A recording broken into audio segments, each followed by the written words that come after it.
Good afternoon. Welcome to our March 29, 2022 policy meeting of the Phoenix City Council. I'll call the meeting to order. Will the clerk please call the roll? Councilwoman Ansari. Here. Councilman DeCiccio. Councilmember Garcia. Here. Councilwoman Guardado. Here. Councilwoman O'Brien. Here. Councilwoman Stark. Here. Councilman Waring. Here. Vice Mayor Pastor. Here. Mayor Gallego. Thanks for joining us. We'll begin with council information and follow-up requests. We'll go to the Vice Mayor and then Councilwoman Ansari and then Councilwoman Guardado. Okay. I'll wait till the video. The PowerPoint.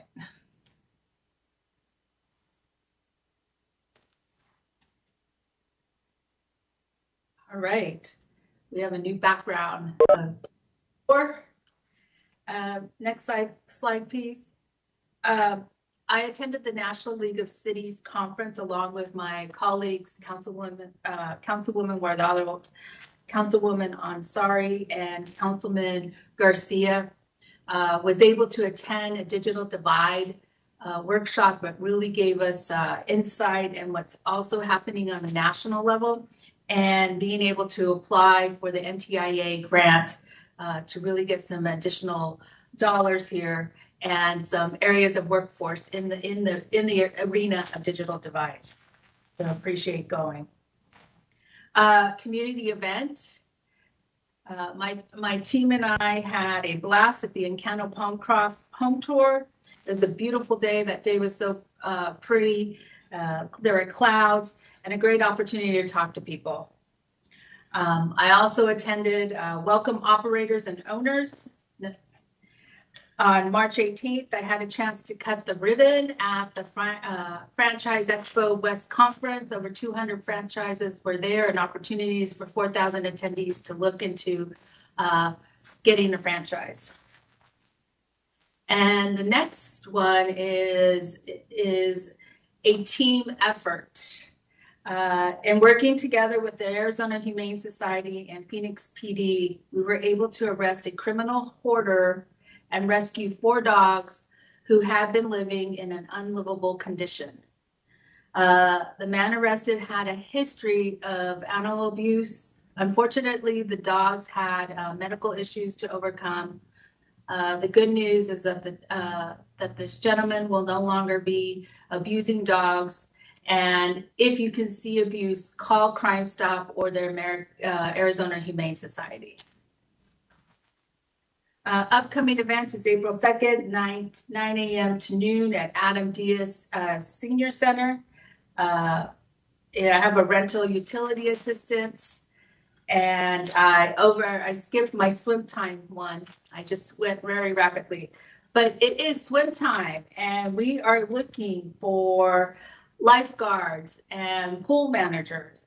I'd like to thank Michael Lopez, an Ottawa University football player and a City of Phoenix lifeguard, who did a great video on social media, including TikTok, to recruit lifeguards and pool managers so we can get our city's pools open and running. I want to thank Andy Simic, an intern in my office that helped me recruit Michael Lopez. So if you want to become a lifeguard or a pool manager, please contact all our offices and we can connect you. And then if you can skip this one and the next one. So gas prices too high, give Valley Metro a try. This great app will teach you how to use it as to take public transportation. And so I'm just demonstrating the app right here, and it helps you with planning your transit and tracking transit throughout this whole city. And finally, this one is for my family. My son, Eddie Cotto, who is at Alhambra High School senior is right now competing with to figure out to be the top overall Arizona high school baseball performer for March 21st to the 26th. And if you go to bit.ly/Eddie Cotto, you could vote for him and you could see what he has done in his senior year in baseball. The voting ends tomorrow. Thank you, Mayor. Thank you, and good luck to your son. We'll go to Councilwoman Ansari and then Councilwoman Guardado. Thank you so much, Mayor. First, I wanted to wish a belated happy birthday to Councilwoman Guardado, and also wish everyone a happy Nowruz. On Friday, March 18th, my office, along with the Arizona Persian Cultural Center and Arizona State University, hosted the first ever Nowruz, which is the Persian New Year celebration at Phoenix City Hall, right outside in the plaza outside the Orpheum Theater. We were so excited. We welcomed more than 2,000 people. I have never seen that plaza so full before. We offered free Persian, Afghan, and Central Asian food, as well as performances that included a Persian children's choir, dancers from Kazakhstan and Iran, and a group of Afghan women who recently came to the U.S. as refugees. They're currently studying at Arizona State University. They put on an absolutely incredible fashion show with traditional clothing and an incredible dance performance as well. We had multiple new and longtime residents come up to us in tears, honestly, that they were able to see a small piece of their home in such a public setting in the city of Phoenix. I do want to give a special thanks to Mayor Gallego for proclaiming March 20th as Nowruz Day in the city of Phoenix, Council members Guardado and Garcia for attending and supporting, and to all the city staff who helped make it happen. Huge special shout out to Roxanne, Mike, Aurelia, and every single department who helped make it a success. I think it really meant a lot to the residents to see so many city staff members who were there, from the city manager to housing, parks, and all the rest. We really showed that Phoenix is a welcoming city. And I'm excited to look at our trial budget later today, which also has elements that show this strongly as well. Looking ahead to April, we are excited that the Electric Vehicle Ad Hoc Committee that I've been chairing for the past year will soon be releasing the first draft of our roadmap for EV adoption in Phoenix. It will be released in both English and Spanish. And then in April and May, we will be having a very robust public outreach campaign and effort. So we really hope to gather input from this. So I do want to shout out that we already do have a survey that is available that can help us figure out how to make EVs more affordable and more convenient for Phoenix residents. So for anyone watching, you can take the survey at bit.ly/PhoenixEV2022, all lowercase.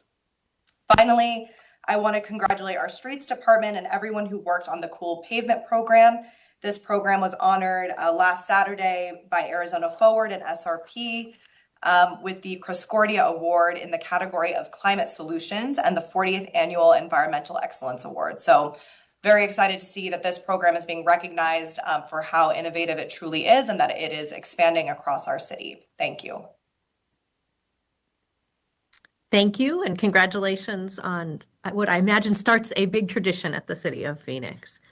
We will turn now to Councilwoman Guardado. Thank you, Mayor. I wanted just to give folks some quick updates of stuff and opportunities that are going to be happening in District 5 in the next 2 weeks. First off, tomorrow, April 30th, there will be a virtual community meeting to discuss the Canalscape Phase 3. The meeting will begin at 6 p.m. and include opportunities for residents to provide feedback on things they would like to see included in our efforts to redevelop the canal from 47th Avenue to 75th Avenue. We hope folks can tune in and give us their feedback. They can see how exciting this is looking, making sure that we make areas of our district and our city a lot more walkable and more opportunities for folks to be able to exercise. So I know that this project will be a great success. The other thing, I also wanted to personally invite everyone to come out to our Maryvale Resource Fair on Saturday, April 9th from 10 a.m. to 2 p.m. at the Maryvale Community Center on 51st Avenue in Campbell. We will have dozens of city departments participating to connect residents to small business assistance, job opportunities, financial support, and other relief. We will also have over 30 partners from the community who will be out to connect residents to apprenticeship programs in the trades, jobs at the airport, programs for kids at the YMCA, school resources, and so much more. I am so excited to see folks out at this event as we continue to get folks connected to living wage jobs and opportunities for their families. And please, if you have small children, bring them over. We are going to have bouncing houses for the children and making sure that everyone has a good time. Thank you, Mayor. Thank you. We'll go to Councilmember Garcia next, and then Councilwoman O'Brien. Thank you, Mayor. So first of all, I wanted to congratulate Councilwoman Ansari. I think the Nowruz event was beautiful. The diversity, the excitement that folks felt you could feel it. And so thank you to her and all her staff for putting that together, and the city staff that supported with that. This past event was a weekend full of events, in-person events. Finally, it's been great to see so many folks. We visited Spaces of Opportunity, where Unlimited Potential continues to lead on providing resources. Then we were able to celebrate alongside Phoenix Elementary School District their 150th anniversary. The Levine Community and the Levine Community Business Alliance had a great resource event on 51st Avenue and Baseline. And then I ended the day at Grant Park, which had an amazing event called Ball is Life. Had some street ballers and the community come together in the basketball court.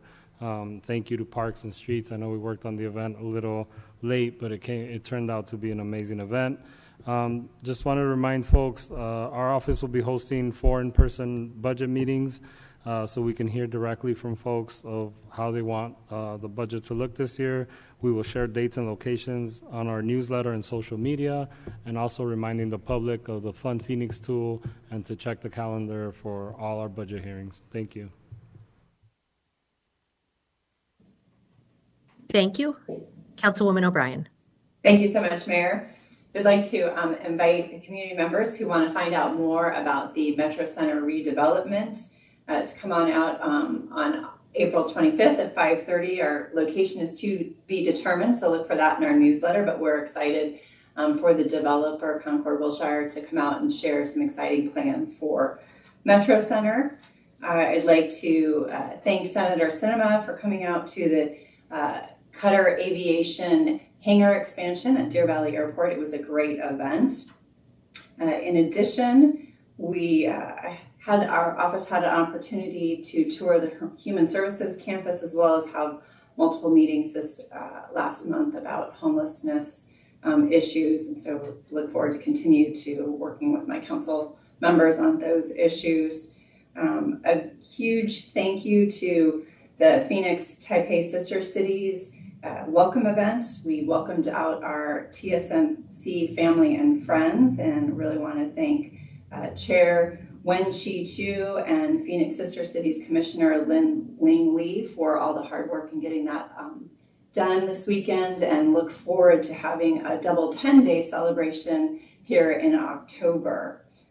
On Saturday, we got to participate in a Keep Phoenix Beautiful recycling event, which was an awesome event over in District 1. So thanks to those folks for helping to keep our city beautiful. Was able to attend our Bell Road Business Alliance meeting with Councilwoman Stark. So excited that those folks are coming together to help clean up their area and keep their business areas and the community around them safe. And then finally, today is National Vietnam War Veterans Day, and tomorrow we will be attending the funeral for, for Norman Coulter. He served our country for 16 years. He received numerous medals, including the Vietnam Service Medal, National Defense Service Medal, and Bronze Star, to name a few. And in his final days, Norman faced a reality that's all too familiar to some of our veterans. He became homeless.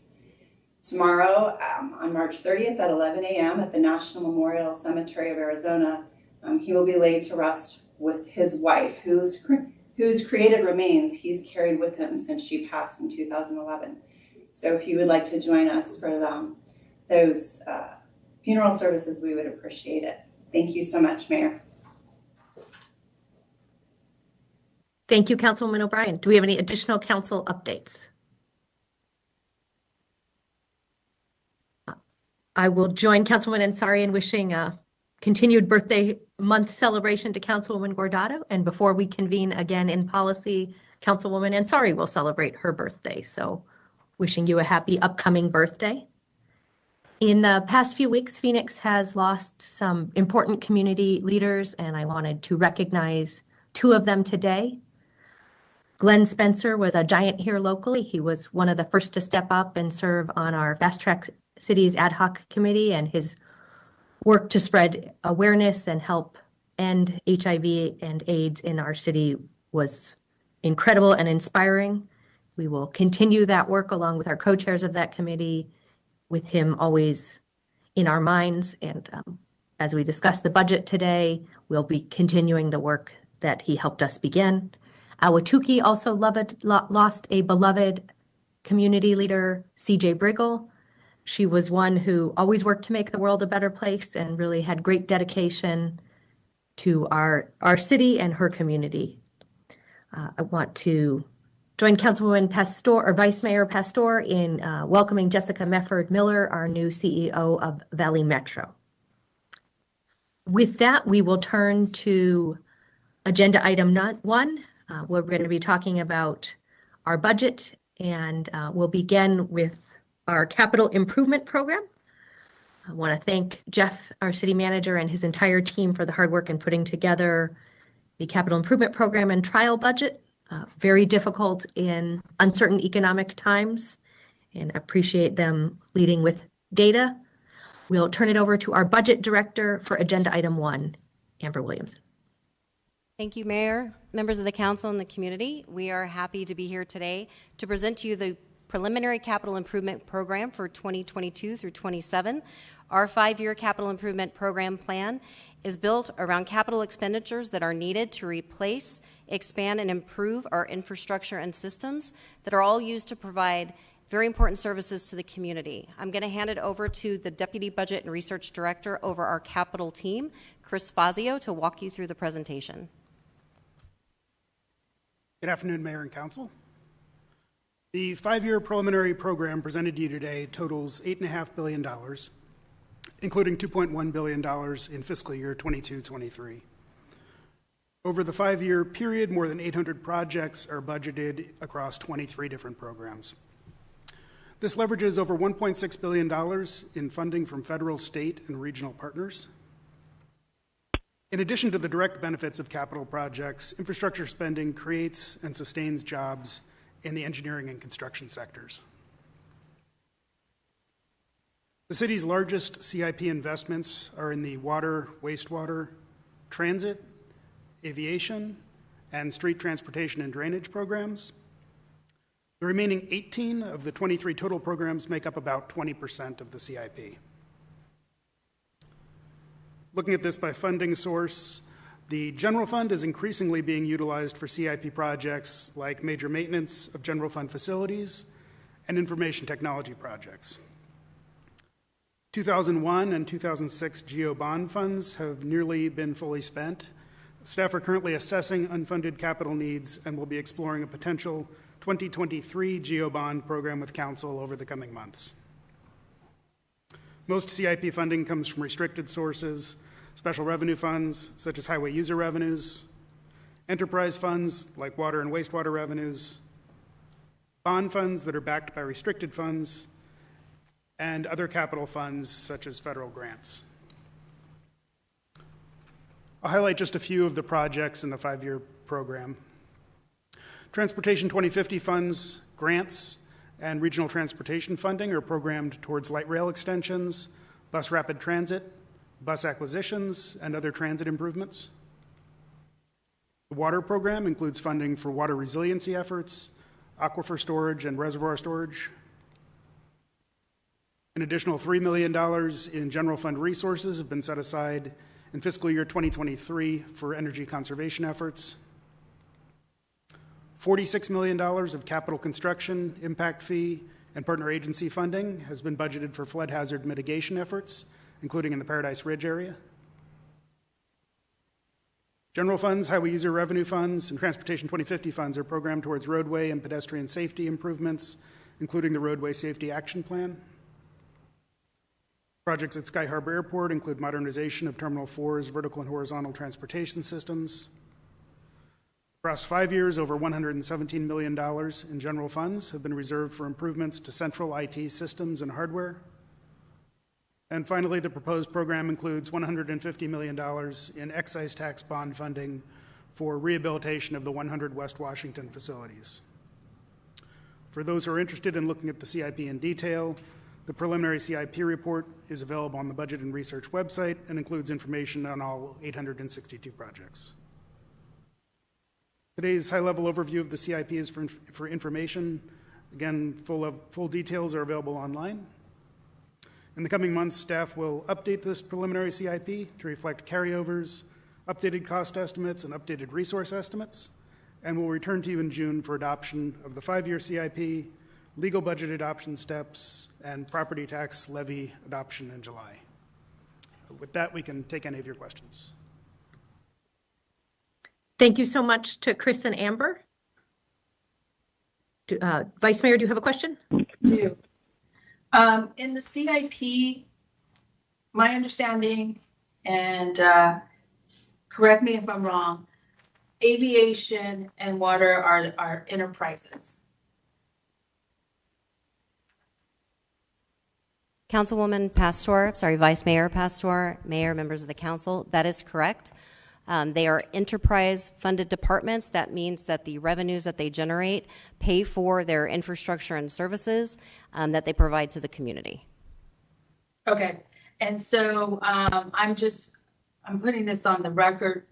I believe last year or 2 years ago, we voted for an increase in water to cover the infrastructures pieces, and I'm trying to make sure that this is some of the infrastructure that's being covered, but also want to look at the older parts of our neighborhoods where infrastructure needs to go in.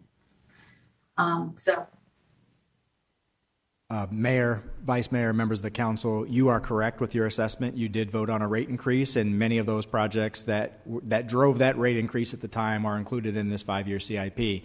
I do want to go on record with you as to saying that rate increase that you did does not cover the entirety of everything that water will need over this next 5-year look. And so those conversations will happen at a future date, but not today. And there is no rate increase proposed in today's action. Oh, no, that wasn't my point. My point was that 2 or 3 years ago, staff came to us saying that there needed to be a rate increase because they were going to do infrastructure projects. I want to make sure that these are the infrastructure projects that had been identified for that rate increase. Vice Mayor, that is correct. Thank you. Thank you, Vice Mayor. I think water infrastructure is definitely on all of our minds, particularly with the drought on the Colorado River. And it's important to all of us that the city continues to prepare for that difficult situation. Councilman DeCiccio. Thank you, Mayor. Couple things, just going back into some of the conversations we've had at the council. The majority of our accidents that we have with pedestrians and vehicles has been at mid-block, and a lot of it has to do because of the more poor areas. The older areas of Phoenix just don't have the lighting that areas like some of my areas do. We got lighting on both sides, and a lot of the newer areas do. So going through this, and it's only one, I've got multiple questions, but the most important one I've got right now deals with the lighting. I think we've allocated $2.5 million for street lighting and $50,000 for installation. Is that, I just want to make sure I'm reading this correctly.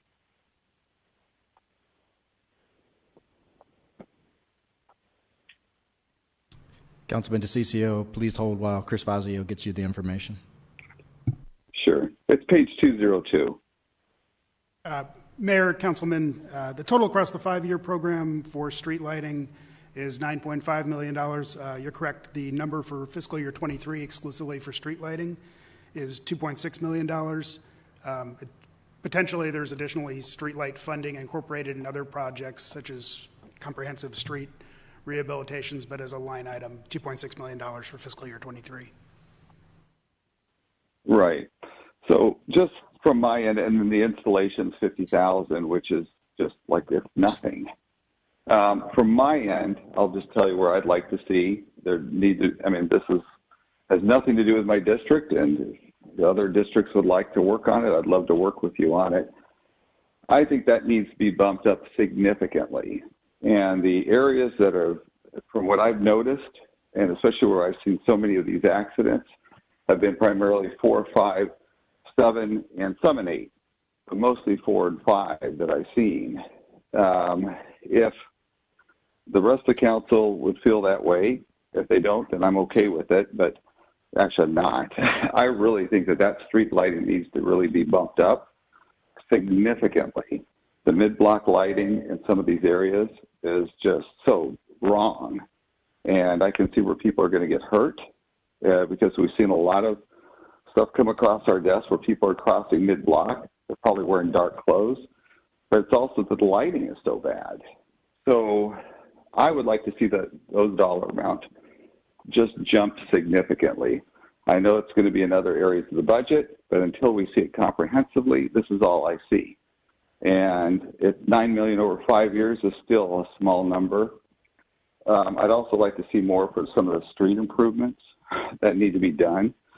We really, especially on the local streets, I know we've done some and we've done a lot, supposedly, to some people. For me, it's still not enough. We really need to keep up with our street repairs. So those are the two things I'd like to see improved on, Mayor. Thank you.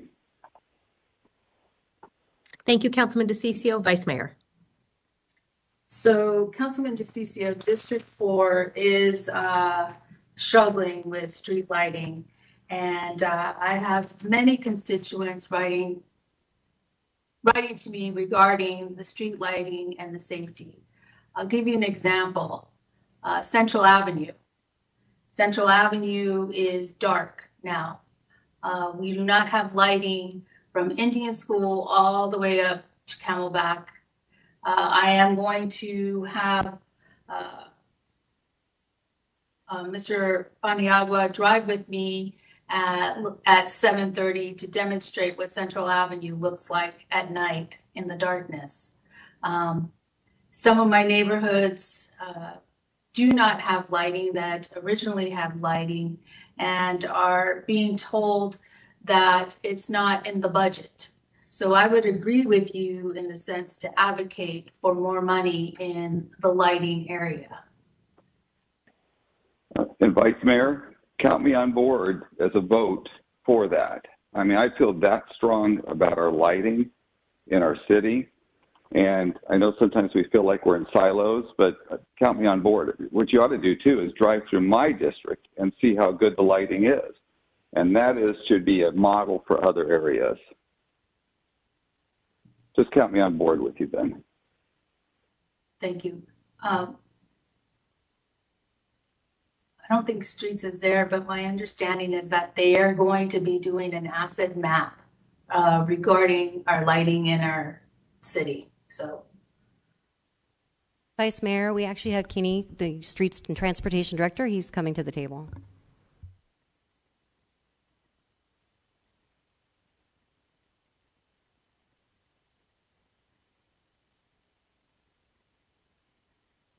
Mayor, Vice Mayor Pastor, members of the council, the assessments we're doing of the street lights are actually just for our especially historic street lights.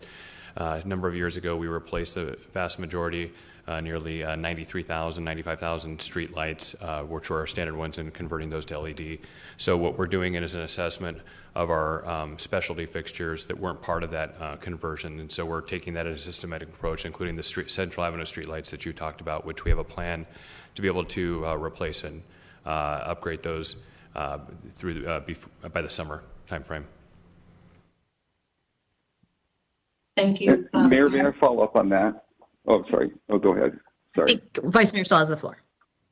So, and knowing that, I think what we're gonna have to do and figure out the cost is really do an asset mapping of our street lights. And we just replaced a bunch of street lights, I wanna say 5 years ago, changing them to LED and replacement of them. So I think this is a bigger conversation, I guess is what I'm saying. We'll go to Councilwoman Guardado, Councilwoman Stark, and then back to Councilman DeCiccio. Yeah, I thank you, Mayor. I know we met Councilmember DeCiccio a few weeks ago to talk about this, and thank you for your support on this. But also, Kini, I know that you, me, and Mario did a tour through D5, and we talked about the different issues that we've had with lighting, and I know that we are addressing a lot of these issues this year. I know that we're adding 18 more lights between 47th Avenue and 51st Avenue. And I know that there was a study that was done a few months ago throughout D5 in terms of how many more, just because it sounds like there's a lot of areas where we're not in compliance. And I know that there's work that's being done around that. And then I also know that around the canal, there's a lot more lighting. I'm counting the dots right now, all the red dots and all the work that's going to be done there. So also want to thank you for that as well.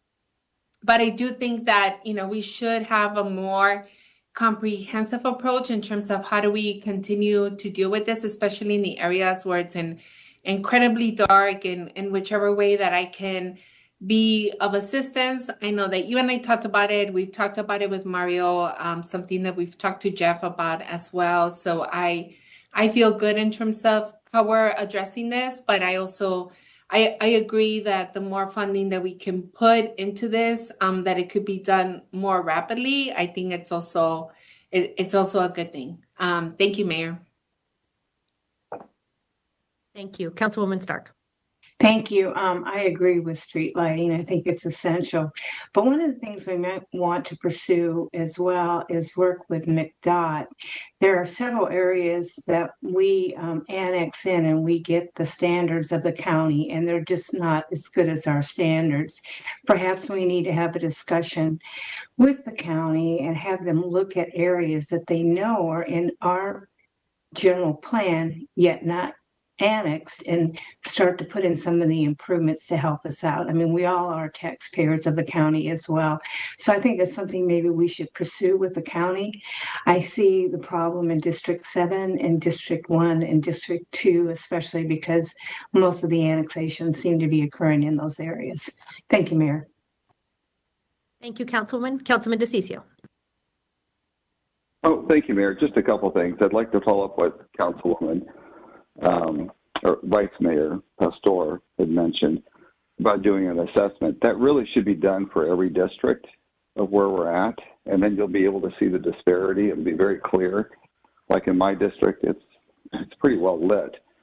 Definitely we have pockets that aren't, but overall it's pretty well lit. Then you go into other areas. It's not just the rural areas. Matter of fact, I get that. Some of the individuals there do want to keep it that way because that's rule for a reason. And I like the idea of working with McDOT, but at the end of the day, we'll never get anything done if we have to rely on another entity. I mean, we can only control those things that we can control. And from my end, I believe that the cost, and correct me if I'm wrong, the amount of money we're spending on mid-block lighting, I think it's only $50,000. I think the lighting was $2.6 million. Whatever that is, but what I saw in the budget was $50,000 for the mid-block, which is just nothing. And we've talked about this being a significant problem in the city. Now is an opportunity for anybody that wants to work on this thing. You've got me on board, which is it's one vote. But if you look at the districts that are in there that are really needing this, we really should be bumping this thing up significantly. Really, I mean, we've got people dying on our streets because they're walking across, they're running across mid-block, and it's their lighting. Our lighting is so horrible in some areas here. And it just breaks my heart. And if we can find a way to get this and improve our city that way and create a standard, and don't pick the mid standard, you never do that. Always pick the standard that you want as the right standard you should have and strive for that. So from my end, I think we should have an assessment of every district. It should be done quickly. It shouldn't have to, we should do it before the budget so we're able to reallocate those dollars. I don't think it takes a study to determine whether or not a neighborhood is dark. Vice Mayor Pastor has already looking at certain parts of Central, which are dark. And you've got light rail coming across. You've got all this other activity. You've got a lot of activity, a lot of actions that are going on for drivers and for pedestrians. So I think we have a great opportunity here to fix this thing, at least get it on the path, not 5 years, but for next year. Thank you, Mayor. Thank you, Councilman DeCiccio.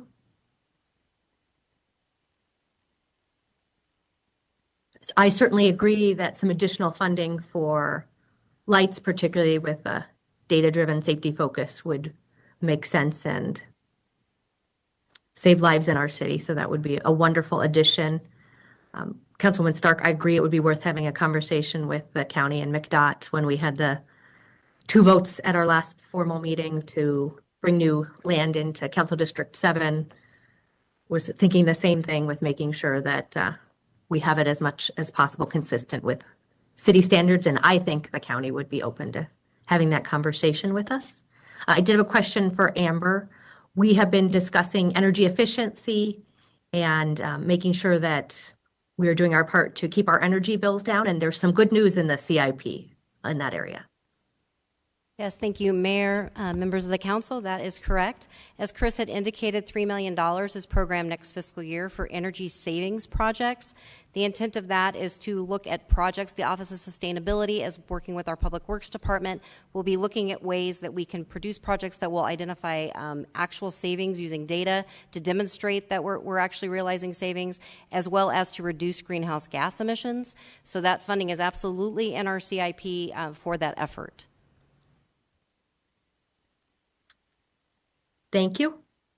Any additional comments from council or questions before we move to the main trial budget presentation?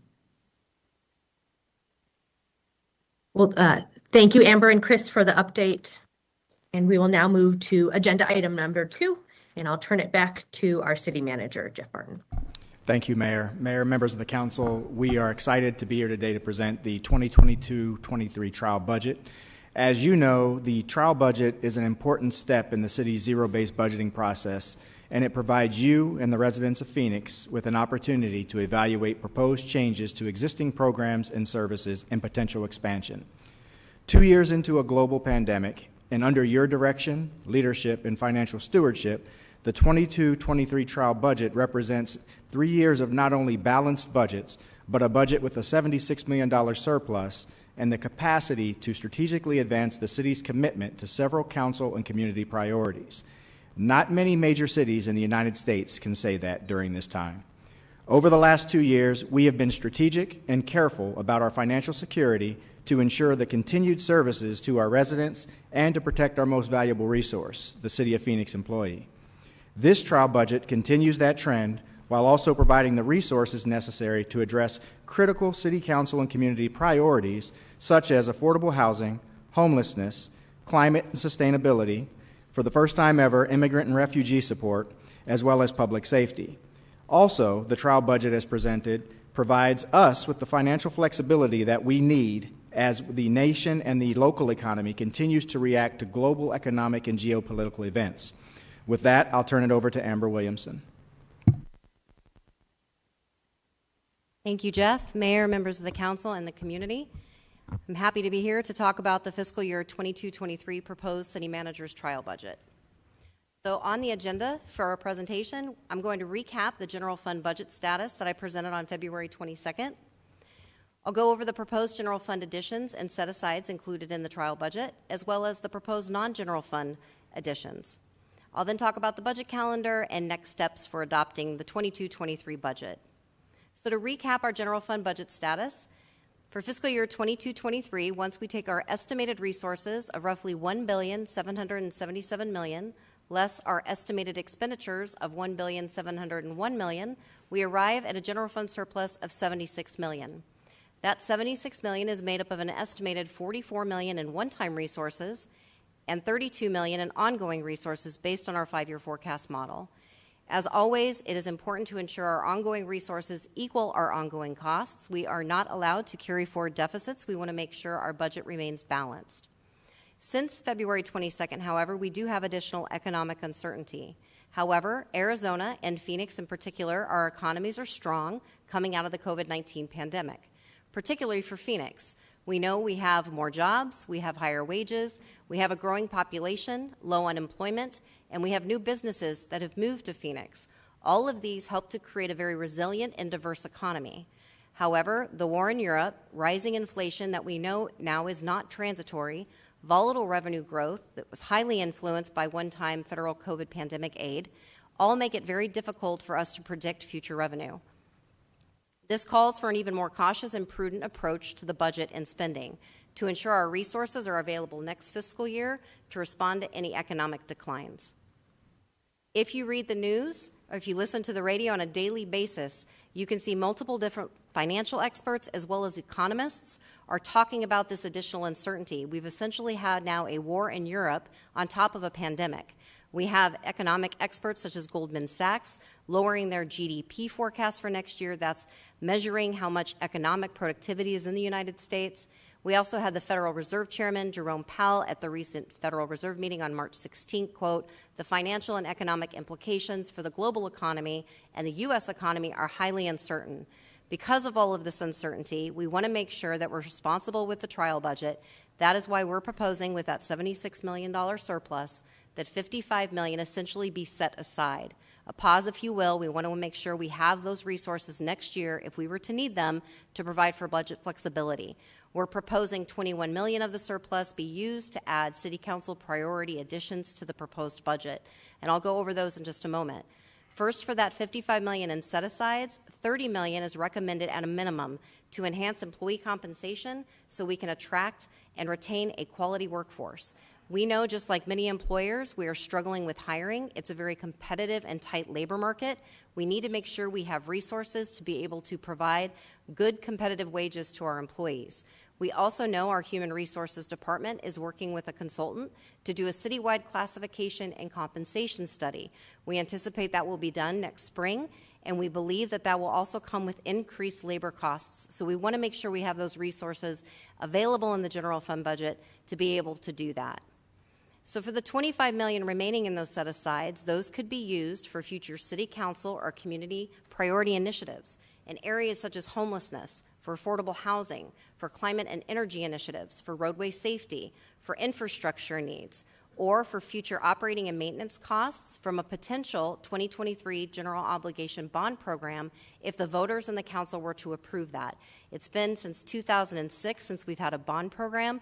A city of our size has significant infrastructure needs. It is anticipated if we were to do that, we would have ongoing costs to the general fund. We want to make sure we have resources available for that as well. So for the general fund proposed additions totaling $21 million at a high level by council priority area, for affordable housing, $1.5 million is proposed. For climate and sustainability, $1.3 million. For economic development, planning and innovation, $1.6 million. Historic preservation and the arts, $300,000. Homelessness, refugee and immigrant support and fast-track cities, $3 million. Parks and recreation for library departments, $2.7 million. Public safety and criminal justice, $6.3 million. Then $600,000 to expand roadway safety projects. And for general government, these are departments such as budget and research, finance, human resources, information technology, and public works, $3.7 million for additional staff. This brings our total general fund proposed additions to $21 million.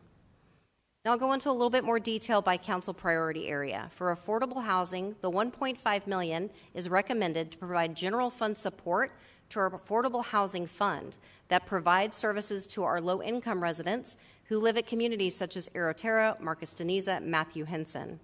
Also, additional resources for Phoenix Starfish Place This is the community that's dedicated to healing and empowerment of human trafficking survivors and their family members. For climate and sustainability, $1.3 million is proposed. This would pay for a new climate action plan manager. The City Council approved the climate action plan. This individual will be responsible for looking at policy and doing research and reporting back to the council on the ways that the city is achieving the goals of that plan. Also recommended is to make permanent the electric vehicle program manager. This individual will be responsible for looking at ways that the city can improve electric vehicle infrastructure, certainly look to the recommendations coming out of the EV ad hoc group, and reporting back to council on progress.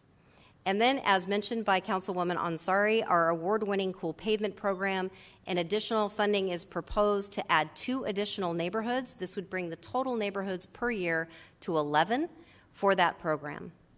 Next, an economic development, planning and innovation, $1.6 million is proposed. Part of that is for our Community and Economic Development Department to finally bring to life the International Trade Program, to give Chris Mackey and her team more marketing resources so they can bring more jobs and businesses to the City of Phoenix. Also, funding for vacant storefronts and adaptive reuse program. These are for individuals who are wanting to convert those vacant storefronts to successful businesses. Also, positions for our Planning and Development Department for long-range and general planning projects. These positions will work towards council priority projects such as transit-oriented development or the Housing Phoenix Plan. We also have had an increase in the request for zoning adjustment cases. They simply need more staff to be able to meet that demand. And then additional funding for our newly created Office of Innovation. That office was created in the current year budget. We want to be able to provide some project funding to be able to do prototyping, as well as funding for a new AmeriCorps Vista member. That AmeriCorps Vista member would specifically work on projects for our lower income communities. Next, $300,000 for historic preservation and the arts. For historic preservation, an increase in their Threatened Buildings Grant Program funding. This was recommended by the Historic Preservation Commission, specifically to preserve and rehabilitate historic buildings. Also, increased funding for arts grants. This is intended to provide more high-quality arts programming to students as well as artists in our community. And then increased funding for public art maintenance. We want to make sure the city's public art collection, that we preserve and protect it. Then, to address homelessness, provide for immigrant and refugee support, and fast-track cities. Additional staff is proposed to work on the strategies to address homelessness plan that the City Council approved. This is to expand the team to make sure that we're on track to meeting goals of the plan, as well as additional funding for our Neighborhood Services Department. This is to do a pilot program for private property cleanup, as well as to expand the CARES team to provide timely response for requests for service. They have seen an increase in requests over the last couple of years. And then create a new navigator for immigrants and refugees. This is to help with their transition into the community. The intent is for this position to work with other agencies and get these individuals connected to the services that they need. Also, make permanent the funding that was put into the current year budget of $250,000 for the Fast Track Cities initiative, with the goal of making sure that 90% of Phoenicians with an HIV or AIDS status know that status and get connected to antiviral treatment. Then for Parks and Recreation in our Library Department, $2.7 million is proposed. Some of that funding will be targeted to enhancing after-school programming. This would provide additional tutoring and educational support for students who attend the Phoenix After School Center program. Also, to double the number of urban park rangers to provide for education and enforcement at 185 urban flatland parks. And then to increase funding in the parks budget, a total of $1.5 million is proposed every year for asset improvement. The amount for 22-23 would be earmarked for renovations at the East Lake Pool that's located at 16th Street and Jefferson. And then also for our Phoenix Library Department to launch a new library bookmobile. This would actually be a mobile unit that would be placed at land that the city owns at 67th Avenue and Lower Buckeye Road. The intent is to eventually build a library at this site. Once that would occur, then the bookmobile would actually be mobile to provide library programming and computer access to residents. Public safety and criminal justice, 6.3 is recommended to increase fire sworn personnel, specifically for Fire Station 72, that's located at 33027 North Cave Creek Road, as well as for rovers to ensure that the fire department can meet minimum staffing requirements and to provide timely response to calls for service. Civilian positions are proposed for the police department. The cost of these civilian positions will be absorbed in the police's 22-23 operating budget using sworn vacancy savings. This would add an additional 25 civilian investigators, positions for their body-worn camera program. They have had a significant increase in body-worn camera footage. They simply need more staff to be able to produce that footage and respond to public records requests, as well as positions for information technology and the crime lab. Then also funding for the 19th Avenue Community Safety and Crime Prevention Plan. This would provide staff as well as one-time costs for equipment. Caseworker positions for our municipal court. This specifically is for the Intimate Partner Violence Court to help victims of domestic violence. Then also 2 new attorneys for our Public Defender's Office. They've seen an increase in cases at the specialty courts for veterans and behavioral health, and they simply need more attorneys to be able to service those cases. Then $600,000 is being proposed to increase the annual allocation in the general fund for roadway safety to meet the goals of the Roadway Safety Action Plan approved by the council. This would increase it $600,000 to a total of $1.2 million annually.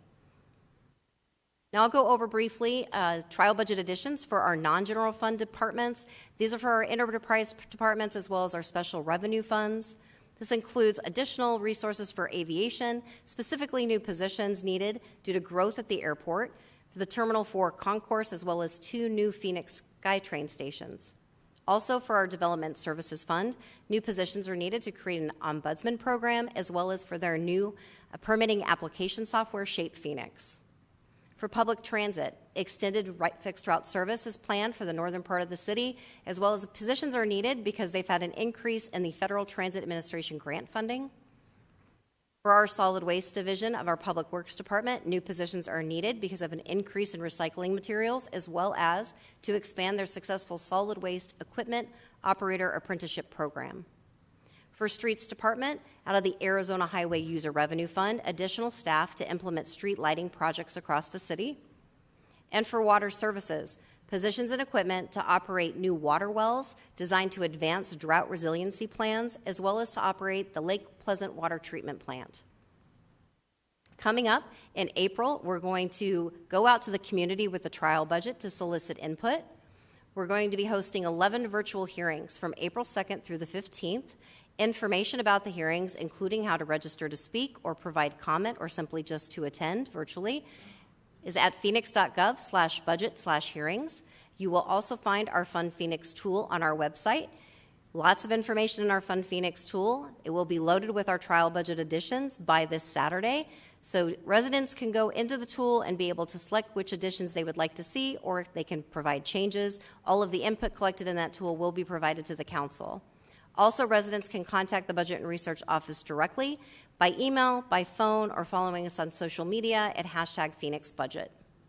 So next steps to adopt our 22-23 budget. Coming up in May 3rd is our city manager's proposed budget to be presented to the council. On May 17th, it is scheduled for city council to actually make budget decisions, which is an important step in our process. Without that, we cannot move into June, which is our legally required budget steps. Tentative budget adoption on June 1st, final budget adoption on June 15th, and we wrap it up on July 1st with adoption of our property tax. That concludes my presentation, and I can answer any questions. Thank you so much, Mayor, Amber. We'll begin with public comment. We have only 2 public comments on this item. We'll first have Ann Ender, followed by Cynthia Graber. Good afternoon, Mayor Gallego, Vice Mayor Pastor, and members of the council. Ann Ender, President of Operation Blue Ribbon, and I'm speaking today in support of the 2022-2023 trial budget. Additionally, I'd like to congratulate City Manager Barton and his staff for a comprehensive, strategic, and prudent approach to this budget. I do ask respectfully that the mayor and city council unify and be ambassadors supporting public safety and building community trust for law enforcement. Support such as the allocations within this budget designed to make our communities safer, such as the 27th Avenue and 19th Avenue Community Safety and Crime Prevention Plan. That's a mouthful. I think we need an acronym for that. Technology such as drones, red light cameras, license plate readers, technology that provides safety and assists our public our police department that's stretched thin. Civilian positions, as Ms. Williamson just presented, an attractive pay, salary, benefits package that attracts the best candidates and increases retention. And those are only a few examples. This morning I read an op-ed that suggested that what we say and how we treat each other matters. And I think we know this to be true, and the data backs it up. There was a recent poll conducted by OH Predictive Insights that states that the Phoenix voters want City Council to direct more funding to the Phoenix Police Department in order to keep residents safe. And this budget does that.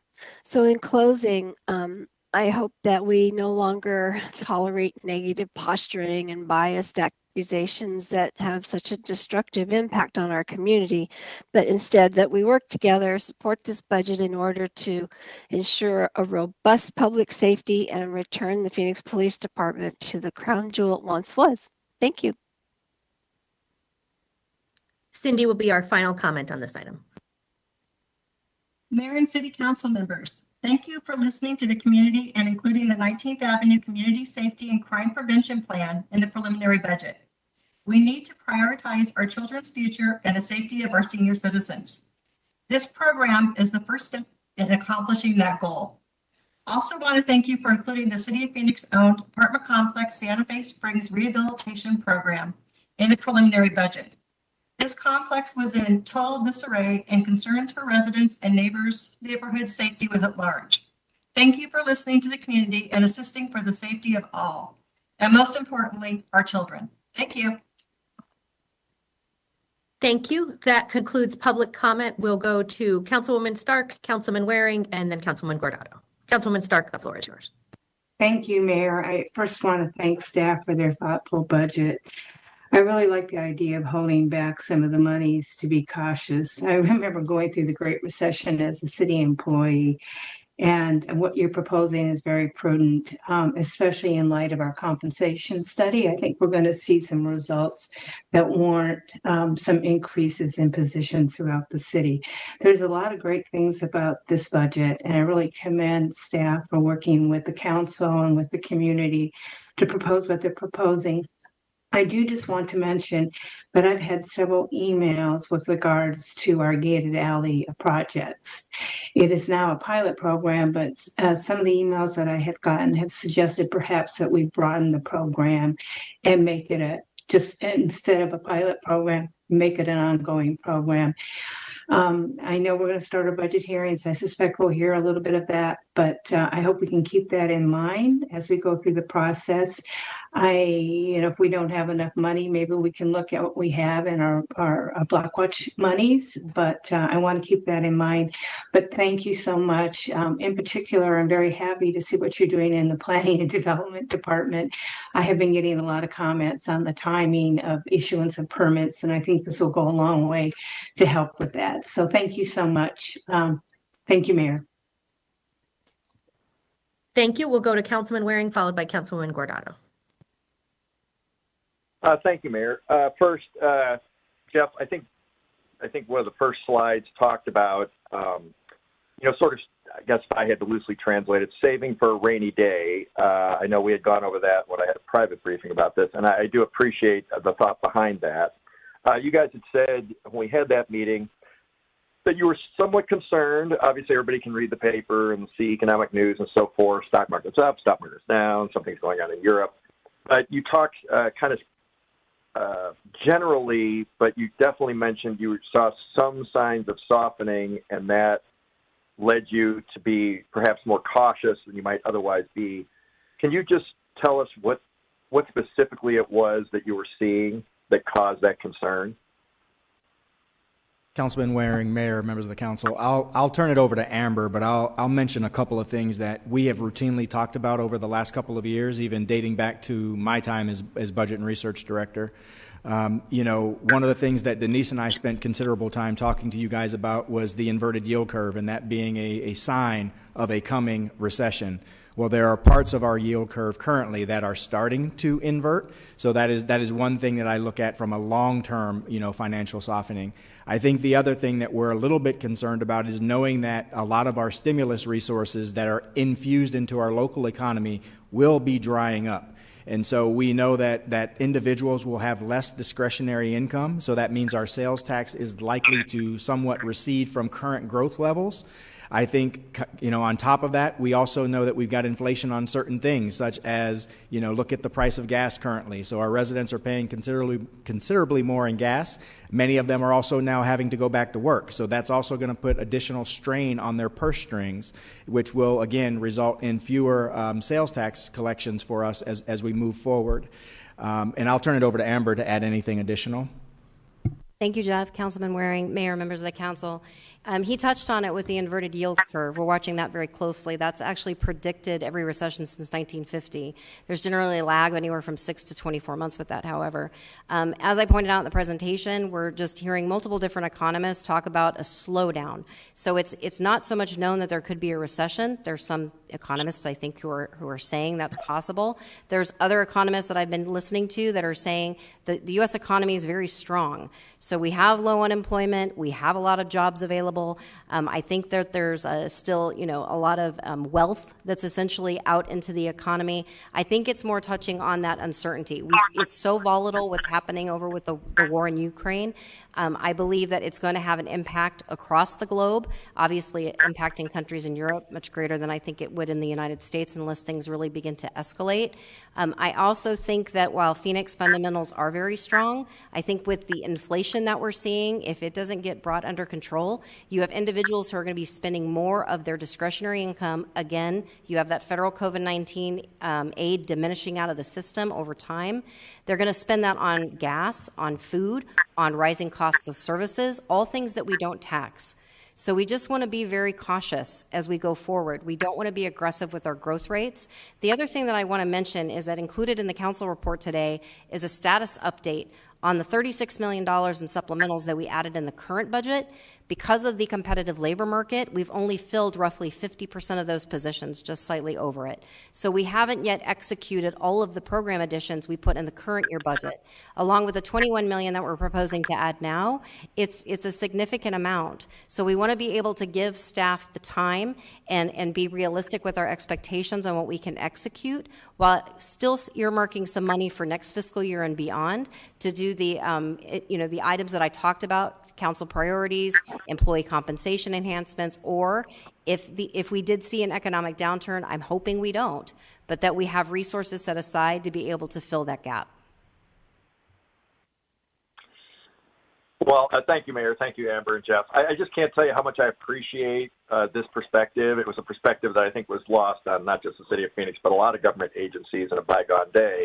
And I just really appreciate you taking this approach and going to that level of specificity. I think that's warranted, but also appreciated.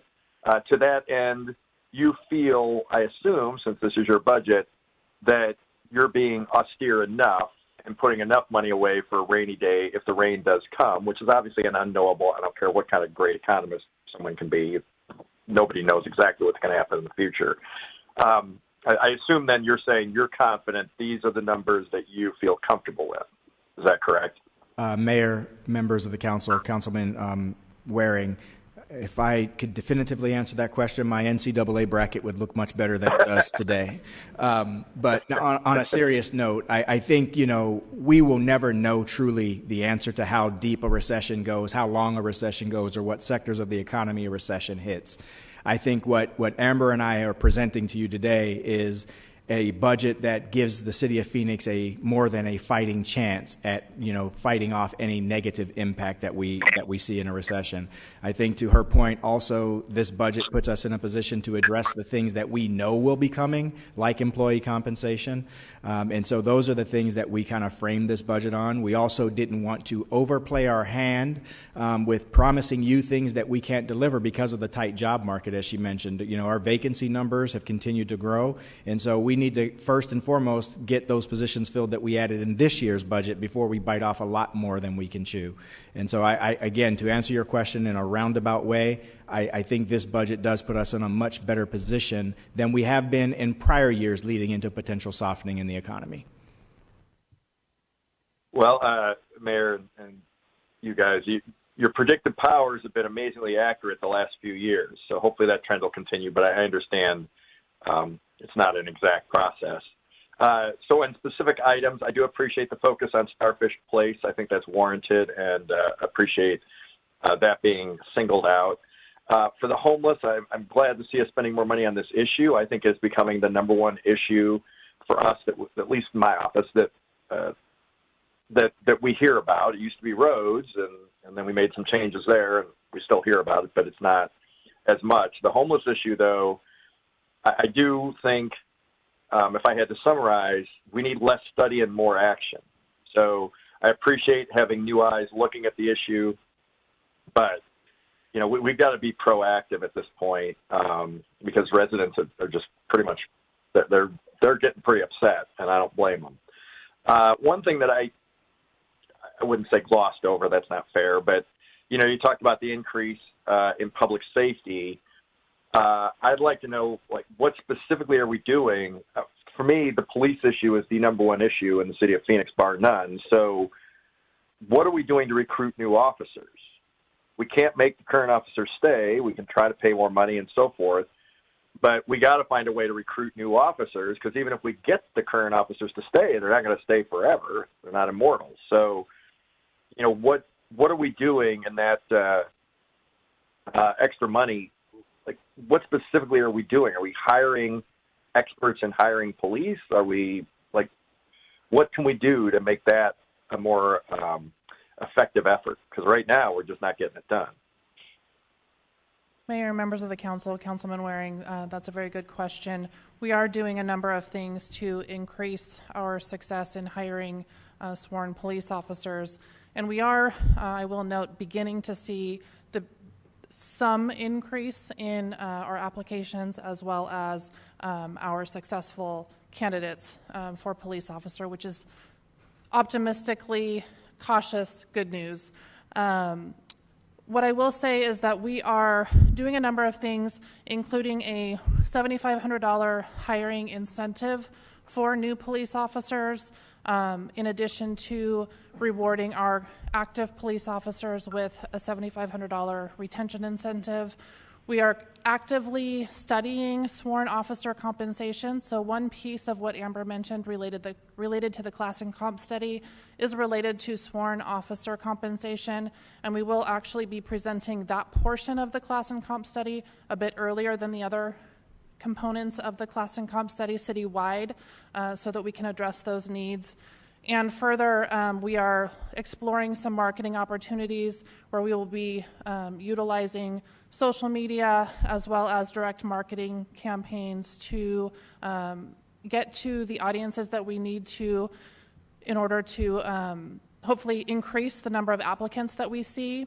And in addition to that, we are also changing how we conduct our hiring processes to get people into the process more quickly. We've also made some alterations to the written test to allow for a waiver for people who have a degree coming into the process of an associate's degree or higher. So there are a number of things that we're doing to increase the number of people who successfully complete our process. We are additionally reviewing the background process to see what changes we can make there to hopefully get some of our applicants more successfully through the process. So all of those things, not all of which are included in what Amber presented today in the budget, are things that we're doing, but the class and comp study is one component of it that will be included in this next year's budget that will hopefully put us in a better, more competitive place in the labor market as it relates to our sworn officers. Thank you, Lori. Thank you, Mayor. I will say the class and comp study, that's not going to be done until much later in the year, and we need officers, as soon as we can get them. I would argue respectfully that you can't spend enough money on this project because we've got such a long way to go. However, you do only want to spend money on things that are effective. So, I certainly hope that we're doing that, but I can't think of something else the city is doing that is more paramount importance at this point, other than delivering water and so forth, the basic services we're doing now, than getting more police in the pipeline, or at least getting people to give us a look at a place they might want to work if they decide to go that route in their careers. So I appreciate the things you said, but it certainly is something that I think should be a major focus. And just my final comment is actually about the last item, but the lighting issue, I'm supportive of that. I've talked to Keeney about this a lot, so I sort of just kept my mouth shut because he's heard it all from me specifically about specific locations. But there are also locations in District 2 where the lighting is an issue. Keeping in mind that in broad daylight at about 11 o'clock today, I watched a gentleman walk across the middle with no light anywhere in sight, the middle of 7th Street, right in front of not only myself, but a bunch of other people, and just walked across at a very leisurely pace in the midday in downtown Phoenix. So you're not going to probably be able to address that particular issue.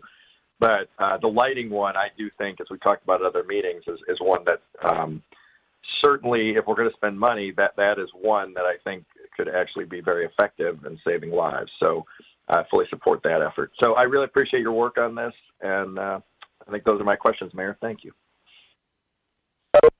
Mayor? Thank you. We'll go to Councilwoman Guardado next. Thank you, Mayor. First, just want to thank Amber and Jeff for putting this amazing trial budget together. I think it talks about a lot of the different concerns that we have. But first, I just wanted, to say that I've been working very closely with our streets department and our new Office of Heat Response and Mitigation to increase the Cool Corridors program in West Phoenix. I am also very excited to support expanding the Cool Pavement program throughout the city, given that D5 has a lot of the heat islands, so definitely support that. I am proud to support the continued efforts of Starfish Place in this year's budget. I think it's incredibly important to support a holistic approach that provides housing and opportunities to folks to break out of unhealthy and dangerous situations. This trial budget allocates 10 additional positions to address homelessness, which I know will have a huge impact in us reaching benchmarks laid out in our strategies to address homelessness and the recommendations from our community task force. I am glad to see the inclusion of the Immigrant and Refugee Navigator as part of this budget. I want to personally thank Muhtar of the Balls School District Governing Board for his continued commitment on this important issue, and also excited to see all the investment this budget puts towards our after-school programming for our schools. I recently met with our superintendents of the school districts in our area and heard directly how much these programs are helping their students and their families. And I'm also glad to see the increase in civilian roles in our police department. These investments will help free up our officers to focus on more urgent and violent crimes. And I'm also excited, and I first off want to thank our different block watches, our 19 North Block Watch, our State Avenue Block Watch, for your advocacy on the focus on our safety along 19th Avenue, where residents have been advocating for safe neighborhoods that include many different housing options, access great public transportation. And last year, residents along 19th Avenue advocated for additional funding for Santa Fe Springs apartments to ensure residents of our city housing developments are well taken care of.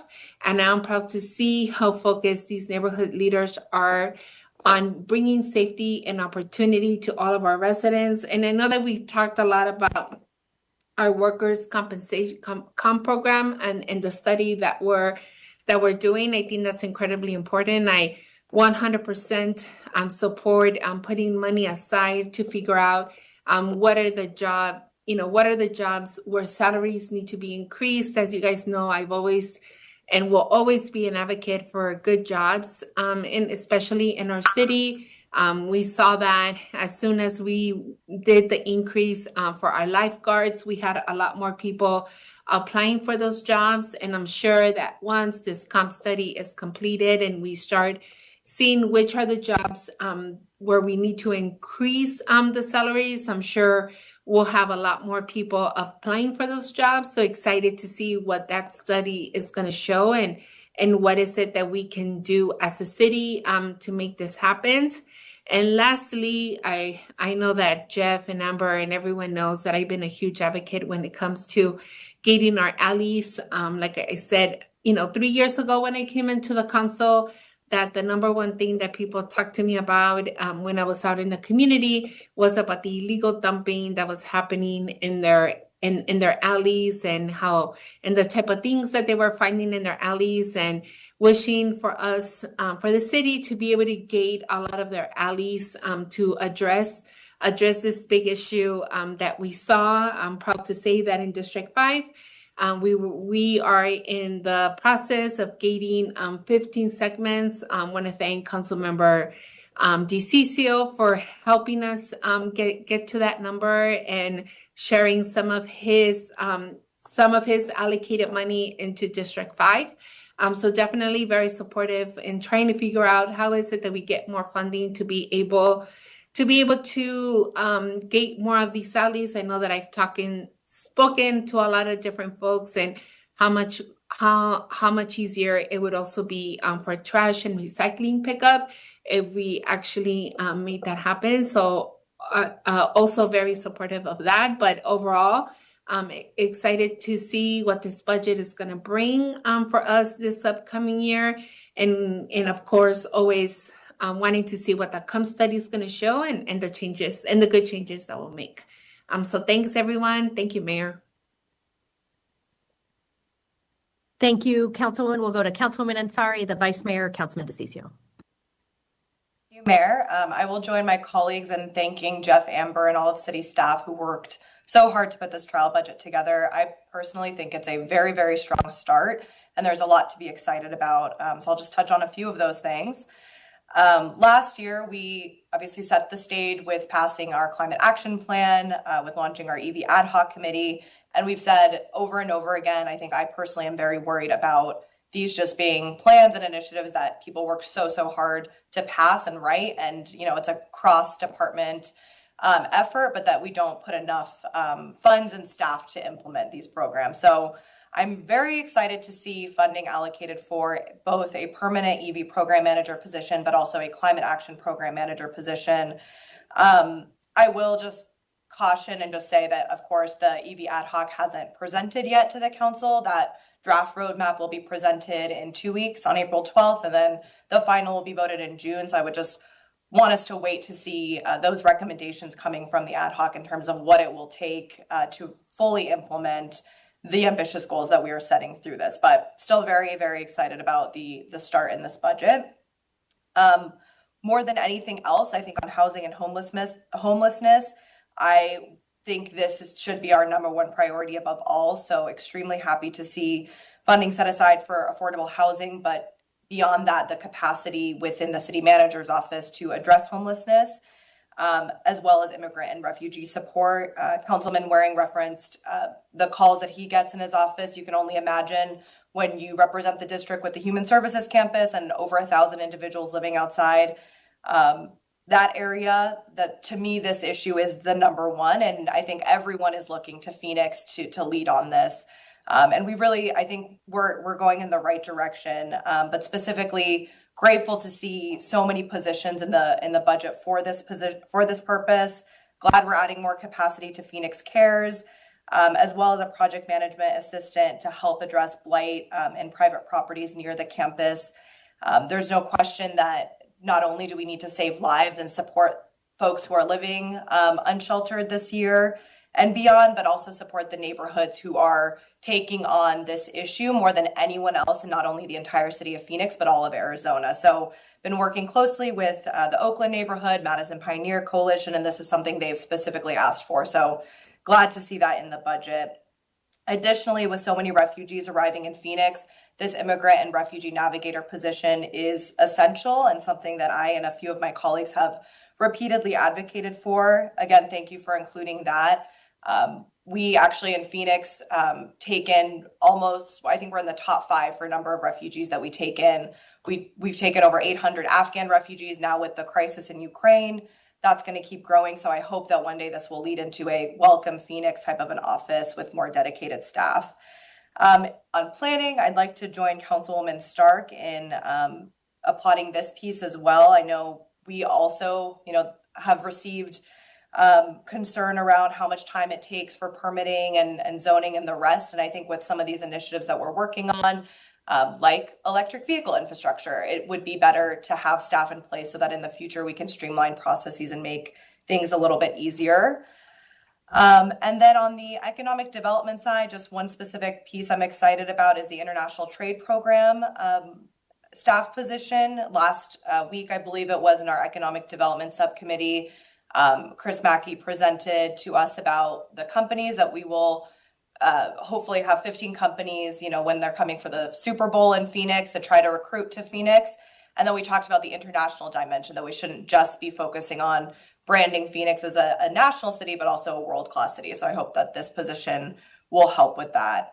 And like I think all of my colleagues, I definitely support the set aside for employee compensation, but also appreciate that there is $25 million set aside for potential initiatives down the line if we don't ultimately have that rainy day. So all in all, I think this is a very strong trial budget. Looking forward to hearing from the community. I will also be having a couple of different, not only the budget hearing, but town halls in my district. And then I also just want to remind community members watching that although we are always talking about these large overarching issues in the budget process, it's also a great opportunity to call in about the smaller things that aren't actually small. I remember in my first meeting last year, moms from the Cip Report Neighborhood Association called over and over and over again about a extension in their bus circulator, and we were able to make that happen very recently. Similarly with Parks and Levine. So I hope that neighbors and community members will call about all of the issues, both big and small, that they see facing the city of Phoenix. So thank you again. I'm excited to embark on a second budget process for me. Thank you so much. Thank you. We'll go to the Vice Mayor and then Councilman DeCiccio. Thank you, Mayor. I agree with all of the budget because it's a need throughout our whole city, and it's hitting different areas of different purposes.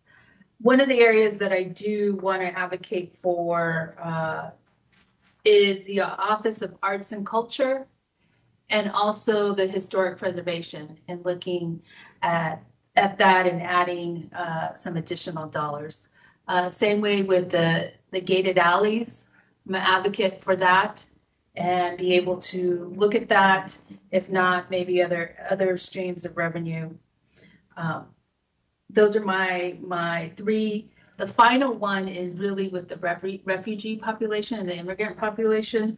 What I would like to see is some programming around the youth, the refugee youth and immigrant.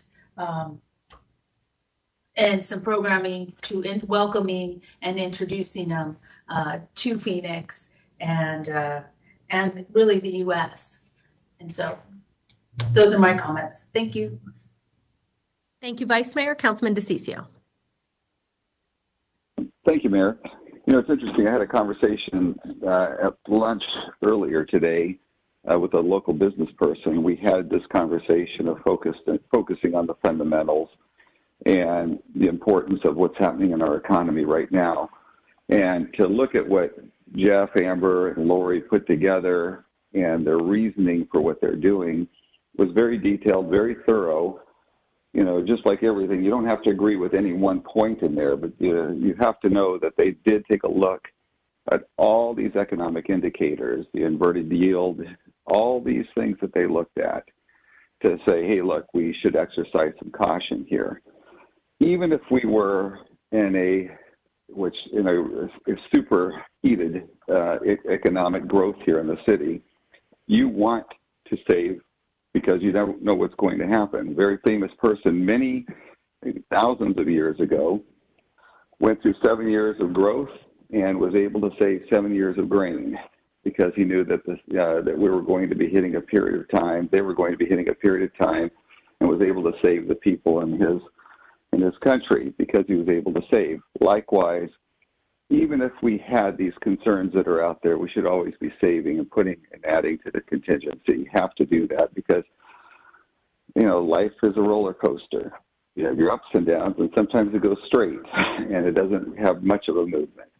But likewise, government and business is no different than a person's home. And if you're not keeping track of what's happening in your budget, you're going to fail. It's no different than our homes. And you want to be able to do everything, but you can't. So from my perspective, there are at least three things that I'd like to see. One, I can't emphasize this enough, the need for more police out of this budget. I know we're doing better than we were, but we had 1,000 applications, I believe, a year or two ago, and now we're less than 100. That's just not enough. Those are just applications. Then when you do the weeding out of those individuals that are not qualified, you drop down probably under 20. So that's a very low number considering we're losing probably 25 police officers a month. I would like to see more money dedicated to keeping these police officers on board. And I know we're doing 7,500. I just don't think it may be enough. And it's a short-term solution. It's not a long-term plan. It's short-term in order to protect our public today, not 5 years from now, because it's short-term. But it's a way to keep these police officers and also show them that we're grateful for the work that they do, and that for them protecting our families and protecting our community, that they should be shown some level of respect. That's one. Second part of it deals with the compensation end of it. I know we got $30 million set aside, but not all jobs are the same, especially when we're in a crisis. If we don't think that the police situation is a crisis, we're not dealing with the right things, because that is a fundamental. You can do all the things you want to do. If people don't feel safe, doesn't mean they necessarily have to be safe, right? But if they don't feel safe, they're not going to invest in your community. They're not going to spend time in the community, and they're going to be looking for other places to go where they feel better about it, because it is a feeling in a lot of ways. And right now with crime that's happening in the city of Phoenix, to not invest in our police department just doesn't make logical sense. It's a basic that we have to do. The second part deals with the homeless, like Jim. I hear this quite a bit. And, Jim, I think I may even related this at a council meeting, but I was coming home from church one day. This guy casually walked right in front of my car. I came within inches of running him over. I put on the brake. Thank goodness there was no one behind me. But this guy had he did not appear to be on drugs or anything else, just didn't care. It's literally an attitude adjustment that's occurring where individuals just don't care. On 32nd Street in Indian School, I've had to call the police several times on this one individual. It's a lady carrying a baby in the middle of the street. Carrying a baby in the middle of the street, hitting up cars, where she could get hit, killed, the baby could die because the baby is the most fragile. It's horrible to think that that could happen there. And to have these people do this is just ridiculous. It's putting in danger, and the victims become not only the baby or others like that, but the victims are the people who are driving the cars. They are the true victims here, because their life will be altered forever if something were to happen just because somebody wants to be in the middle of the roadway. So putting more monies toward this is great. It's got to be done effectively, and I believe staff's taking a look at that. I'm very proud of what Jeff and Amber and Lori are doing. It's amazing. And then the third, and you've heard me say this in the last time with the CIP, but I believe that there may be monies here to allocate some monies for street lighting. I think that helps. It definitely helps in these other areas of town. They're not like mine, where I've got a lot of really good lighting in my district. And so I think we could probably put $5 million toward lighting and neighborhood street repair. That's what I'd like to see. Thank you, Mayor. Thank you.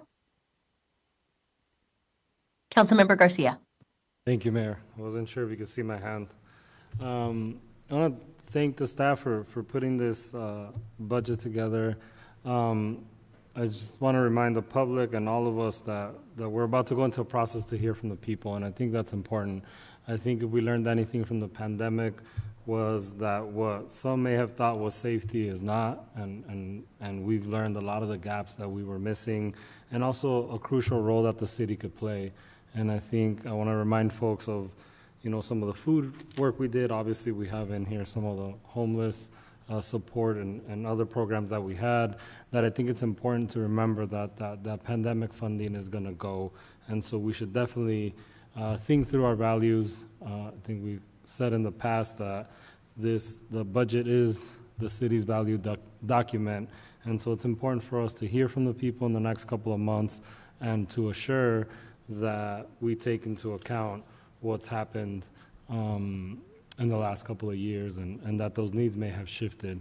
I think the other thing that's exciting is obviously the infrastructure bill and other federal funds that may be available that can offset some of the costs that we think we're going to have to make. And so I think paying attention, working hard.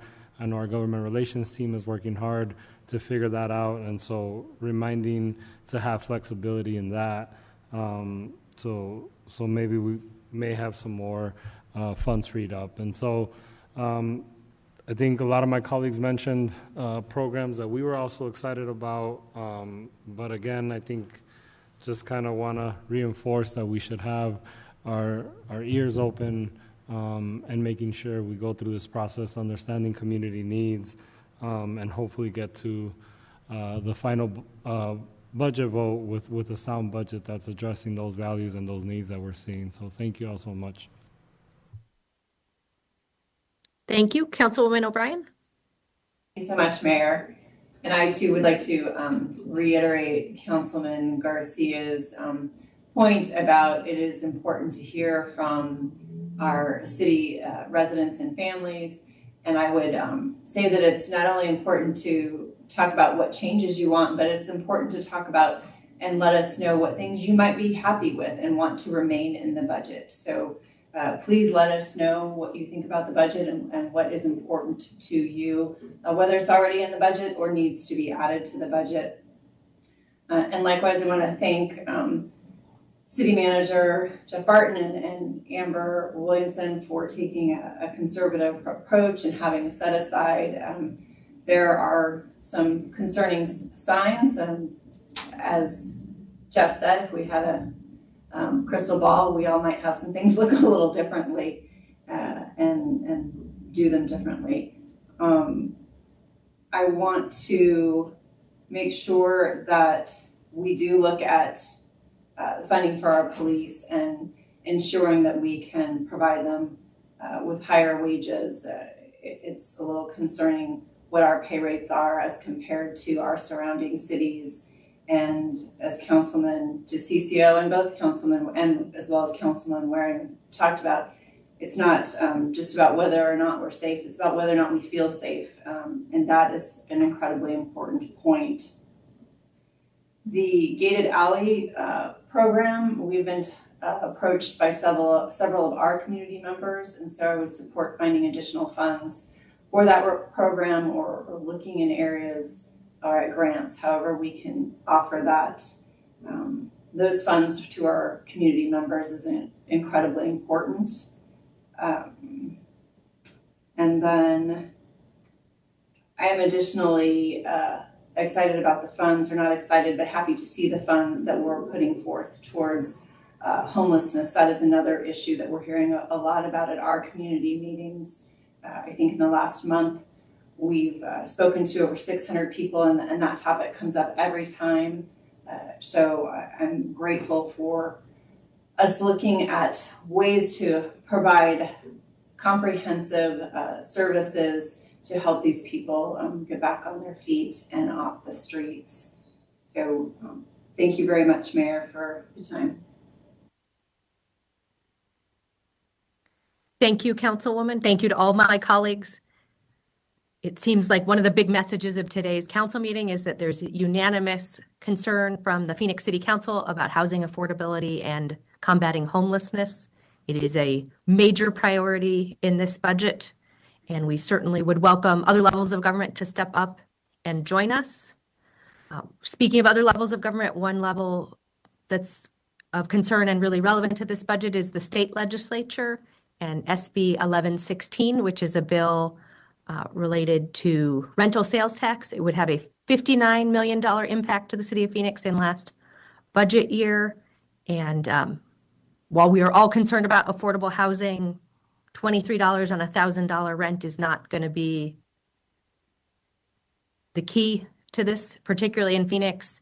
It doesn't apply to someone who has one or two rentals, but people who own multiple rental properties. So we need relief that gets to people on the ground. So I guess question for Amber or our city manager, can you put that $59 million cut in perspective for us?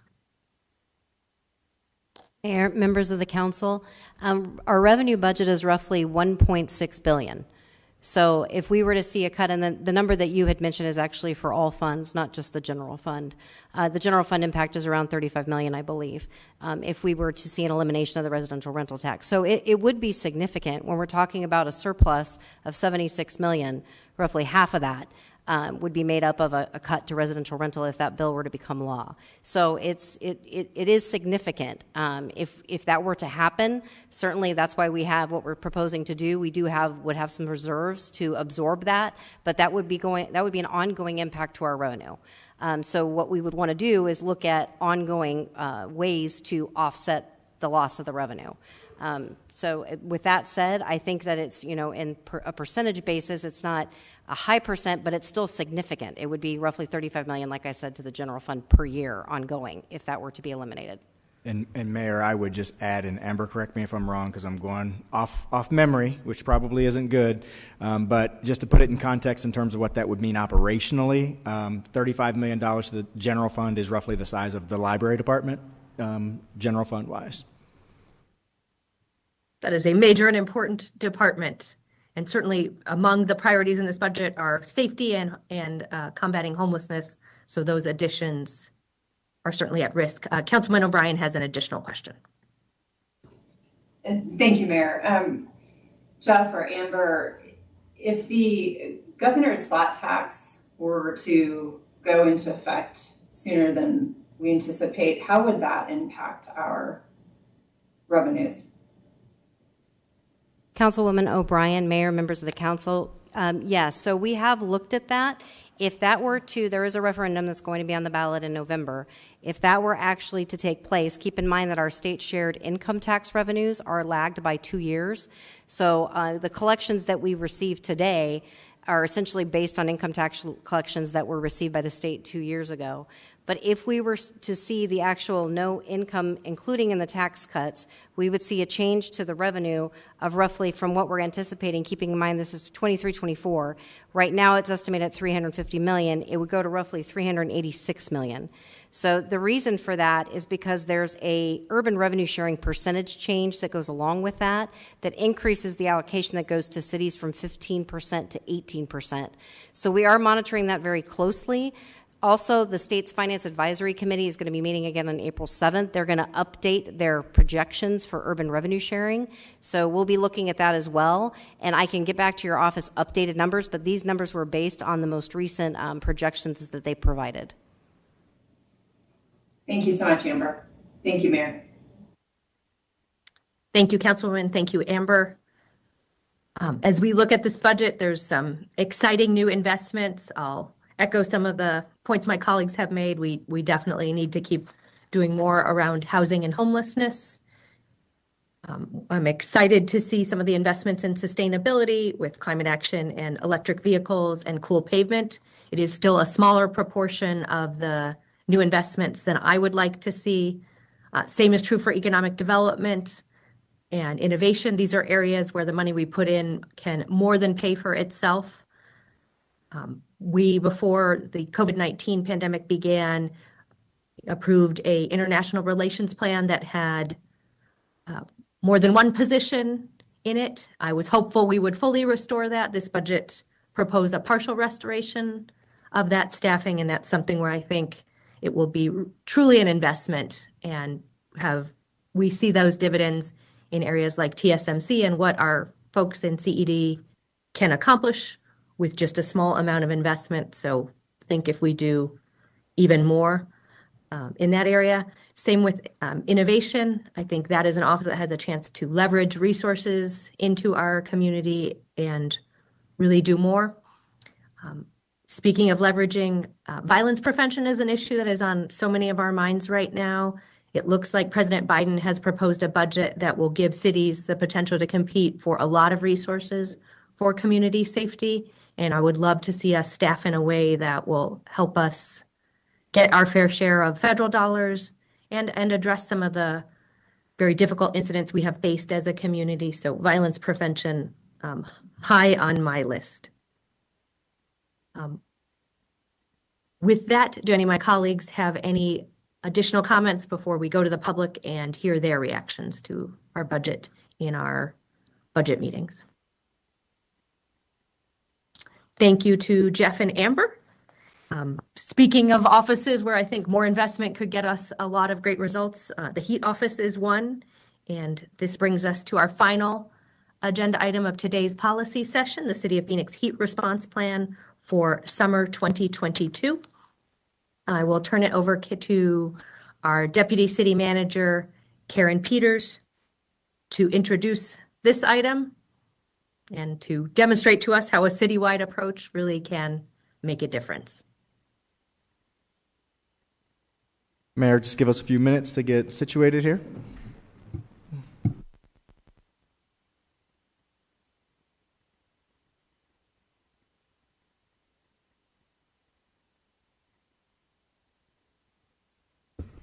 Thank you, Mayor and members of the City Council. My colleague, Deputy City Manager Gina Montez, and I are happy to be here this afternoon to discuss and seek action on this item. Presenting today will be Office of Heat Response and Mitigation Director Dr. David Hondula and Scott Hall, Interim Deputy Director in the Human Services Department's Homeless Services Division. Before they begin, I'd like to provide some context. The new Office of Heat Response and Mitigation, as its name suggests, has two distinct objectives: heat response, which consists of strategies to address short-term extreme heat, and heat mitigation, consisting of long-term mitigation measures to cool our community. Both are vital to the city's quality of life and economic vitality. But today's focus is on summer of 2022. Phoenix has been working with partners for many years to implement robust heat response each summer. This year, though, with establishment of the Office of Heat Response and Mitigation, there is a central point of coordination and additional expertise. In addition, the Climate Action Plan adopted by the Council in 2021 includes a specific goal to provide resources and services to residents to manage heat. So as such, before you today is a citywide plan to respond to this year's summer heat.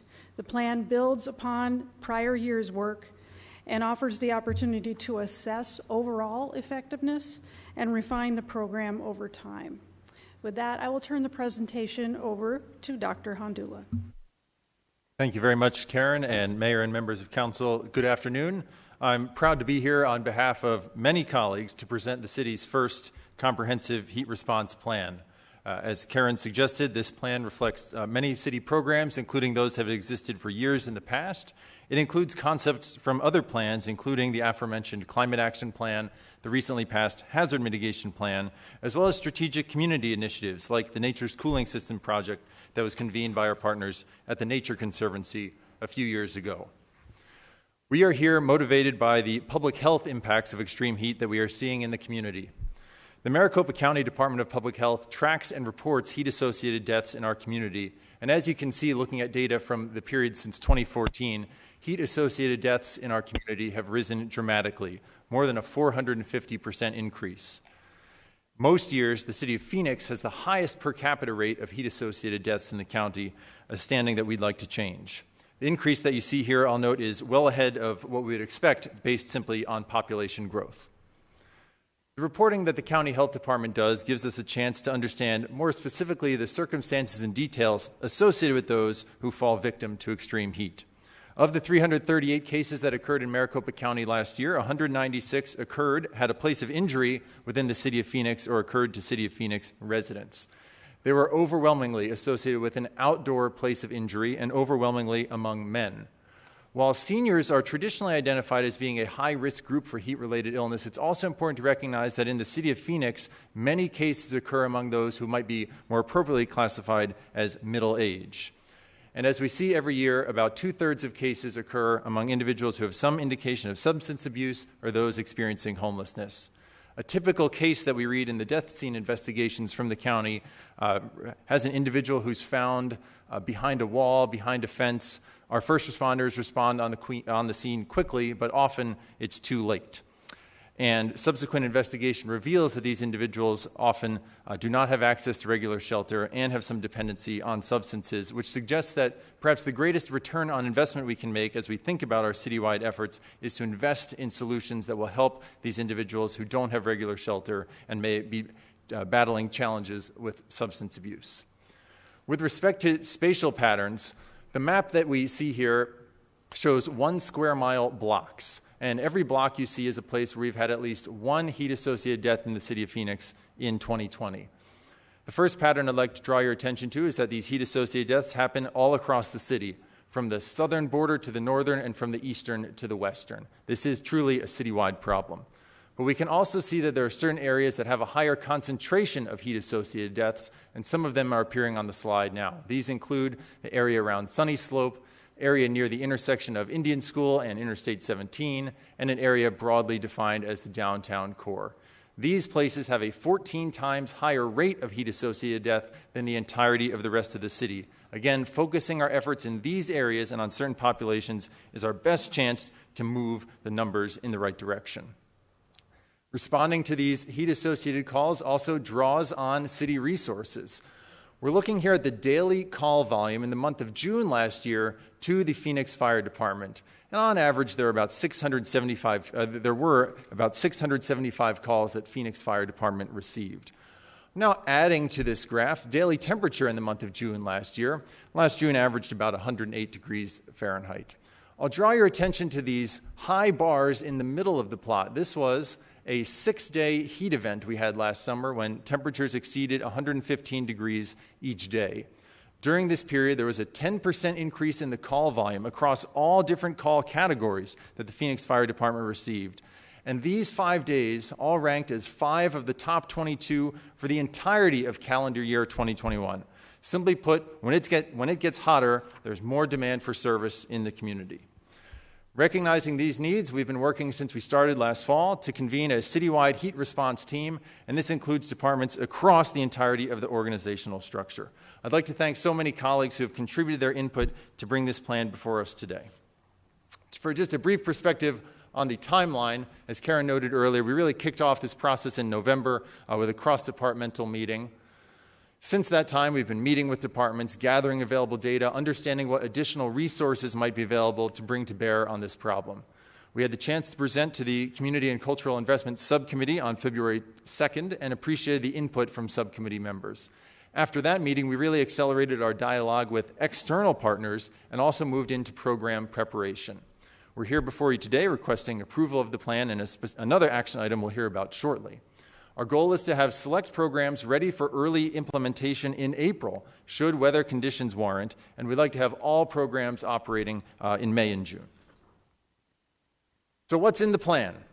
The plan is divided into 6 focus areas that reflect community need and the ways that we are trying to address them. Those 6 areas are appearing on the slide before you now, and I'd like to highlight one example from each of these areas to give you a sense of the diversity of efforts happening across the city and with our partners. The first focus area is situational awareness at City Hall and real-time response.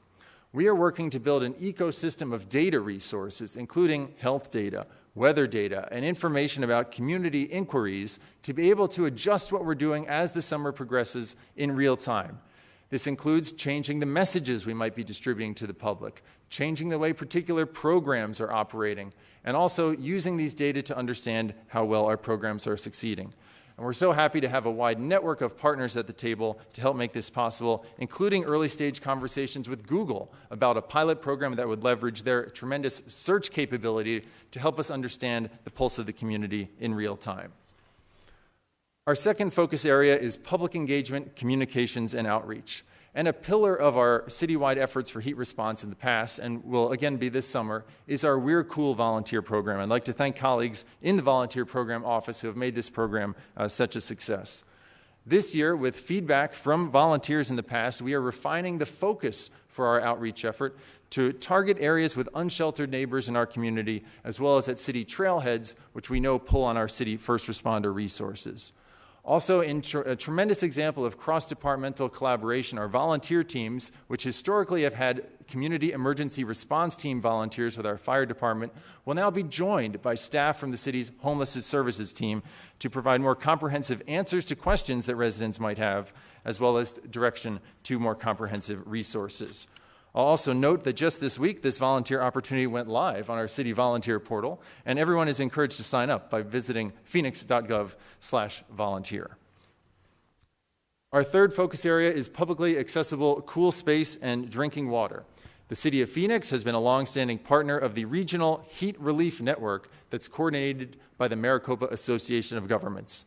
Our participation includes providing city facilities that serve as cooling centers, publicly available spaces where people can go cool off during the summer months, as well as hydration stations, places where folks can go to fill up their water bottle or get a bottle of water. We're also really happy to be in conversations with partners at the State Health Department, County Health Department, and Arizona State University who have funding from the CDC to conduct an evaluation of our regional cooling center network.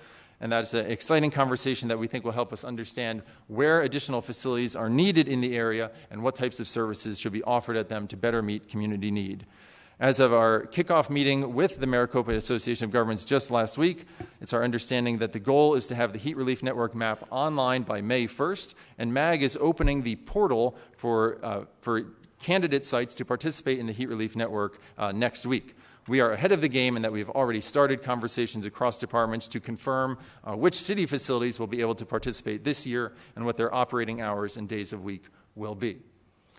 Our fourth focus area is ensuring that there are cool and safe home environments in the city. An example of our efforts in this domain refers to the cooling ordinance that our Neighborhood Services Department helps to enforce. Just to remind you, members of council, our cooling ordinance reads that every rental unit with installed cooling systems must be able to achieve safe cooling in all habitable rooms and bathrooms. The specific temperatures that the cooling ordinance seeks are 82 degrees Fahrenheit in dwellings with air conditioning and 86 degrees Fahrenheit in dwellings with evaporative cooling. Landlords are encouraged to refresh their knowledge of this program as we head into the summer months, and there is a 24-hour information line that's available for more information. Yeah. Our fifth focus area is cool and safe mobility and recreation. And an example of work here. David, the Vice Mayor has a question. Yes, please, Vice Mayor. On slide 12.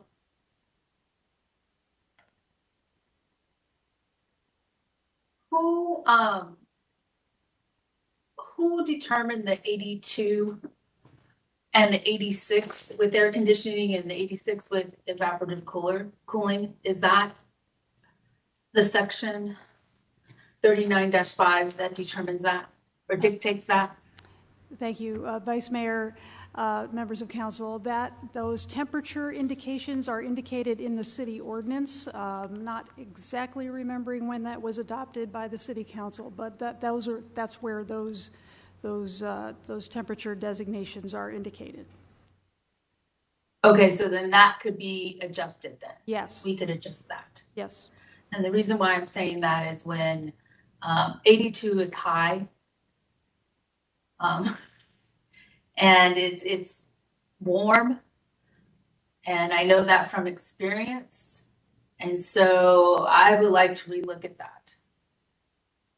Vice Mayor, thank you for the input. We'll be certainly happy to explore that, in particular with colleagues from the Neighborhood Services Department who have helped enforce this program. And I'll also note that Neighborhood Services has reported a very positive trajectory with respect to enforcing the cooling ordinance in recent years. Their proactive work to message with landlords, I understand, has reduced the number of repeat offenders, if you will, that have been addressed by this program. And I'm not really sure what subcommittee that goes into. We will be happy to explore, Vice Mayor. It's a great suggestion. Thank you. Thank you. Our fifth focus area is ensuring cool and safe mobility and recreation opportunities in the city. An example of our work here is the Parks and Recreations Department highly acclaimed Take a Hike, Do It Right campaign. In addition to the colorful, impactful signage that we see at city trailheads, Parks and Recreation Department deploys additional resources to help keep people safe on hot days. That includes additional ranger outreach and volunteer support when the temperature hits a threshold of 110 degrees Fahrenheit. Our Parks and Recreation Department extends the parking lot hours at select trailheads during the summer, which enables residents to take advantage of our tremendous recreational assets during cooler times of the day. And council members, as you may recall, the Parks Board voted last fall to close two of our most highly trafficked summit trails, those to Paestua Peak and Camelback Mountain, during the hours of 11 a.m. to 5 p.m. on days when the National Weather Service has issued an excessive heat watch. And we'll be looking to see the impact of that program this summer. And finally, our sixth focus area is ensuring cool and safe workplaces and schools, and this is an opportunity to highlight the great work happening by city departments to keep our own city employees safe. Our Human Resources Safety Division has a comprehensive heat stress program that city departments implement in a manner that makes most sense for their operations. Our certified industrial hygienists also offer opportunities for assessment of environmental conditions and physiological measures to help ensure that our workers can stay safe. Again, the specific implementation strategy varies by department to department based on what makes the most sense for them. Our colleagues in Human Resources have also engaged with a new federal rulemaking process related to occupational heat safety that could have significant impacts not only on our city operations, but many employers across the region. As we heard earlier, heat relief for unsheltered neighbors is absolutely the top priority for our heat response plan, and it figures strongly into our plan. To share some of the specific efforts that are happening in this domain, I'm really pleased to welcome Scott Hall from our Human Services Division. And Scott, so appreciative of our conversations over the past several months. Thank you, David. Mayor Gallego and City Council, thank you for the opportunity to share about some of our heat response items today that will serve our most vulnerable population here in Phoenix. I would like to start with the Human Services Campus. First, a new sprung structure that has 100 beds for day and nighttime shelter. 3 new shaded areas located at 9th Avenue in Jackson, 12th and Madison, and on the lawn area that can provide heat respite for up to 50 individuals per tent area. These respite areas will have misters for cooling, water, and client services. Day and night respite at the Lodestar Day Resource Center, and night respite at St. Vincent de Paul Dining Room. Currently, we are exploring options with faith-based organizations to provide additional respite services throughout our city. Really appreciative of the opportunity to present on a proposed shelter option at 2739 East Washington Street. This project is for day and night shelter for up to 200 individuals. It will provide wraparound services and transportation that will ensure a positive outcomes to connect individuals to services and housing.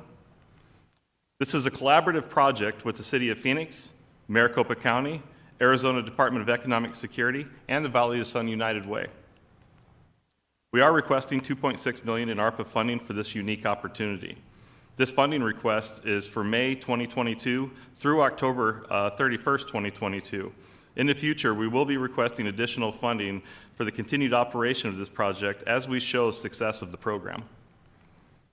To note, overnight services are contingent upon use permit approval. And now I'd like to turn it back over to Dr. Andula. Thank you so much, Scott, for your hard work to bring these additional services online to help our unsheltered neighbors.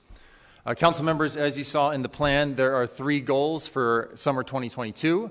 The first is to see a reduction in heat-associated deaths, and we'll be measuring that using data provided by the Maricopa County Department of Public Health. Our second goal is to see fewer calls for service that are related to heat to the Phoenix Fire Department, and we can measure our progress toward this goal using their data.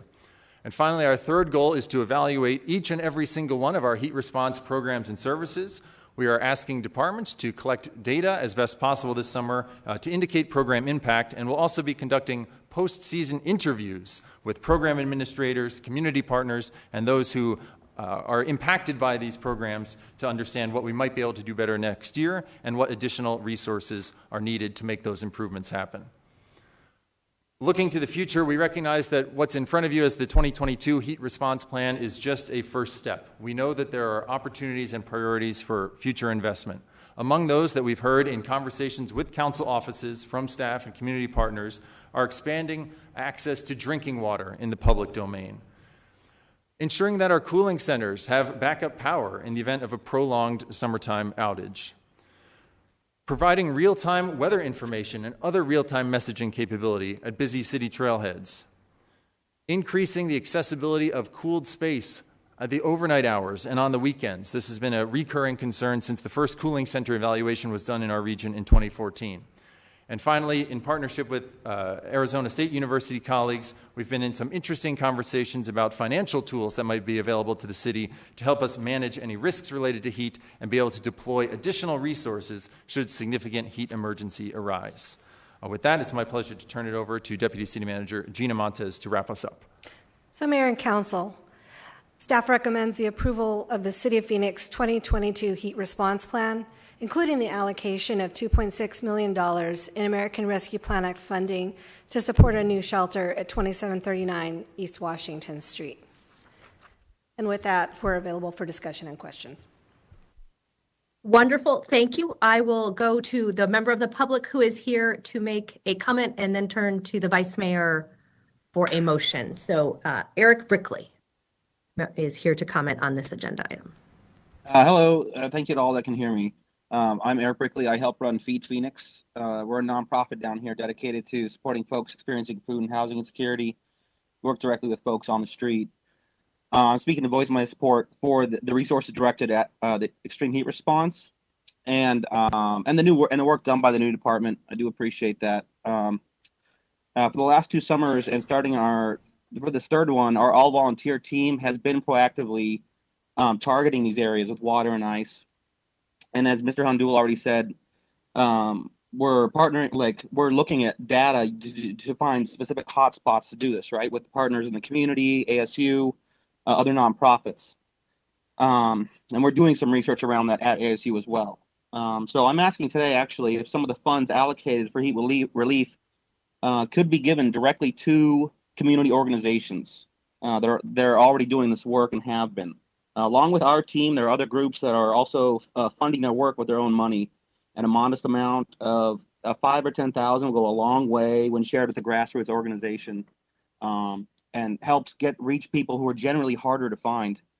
Help relieve that burden on emergency services. We'd like to work alongside and work with this department. We've already had a conversation, but we'd like to continue to work alongside. And we're dedicated to decreasing the number of people that died on the street this year. And with your help, we could do better. That's about all. Thank you for your time. Thank you. We'll turn to the Vice Mayor. I have 2 questions. If we could look at slide 4, which slide 4 is the one that's talking about health data, weather data. Just stay on 9 because I'm going to go to that one next.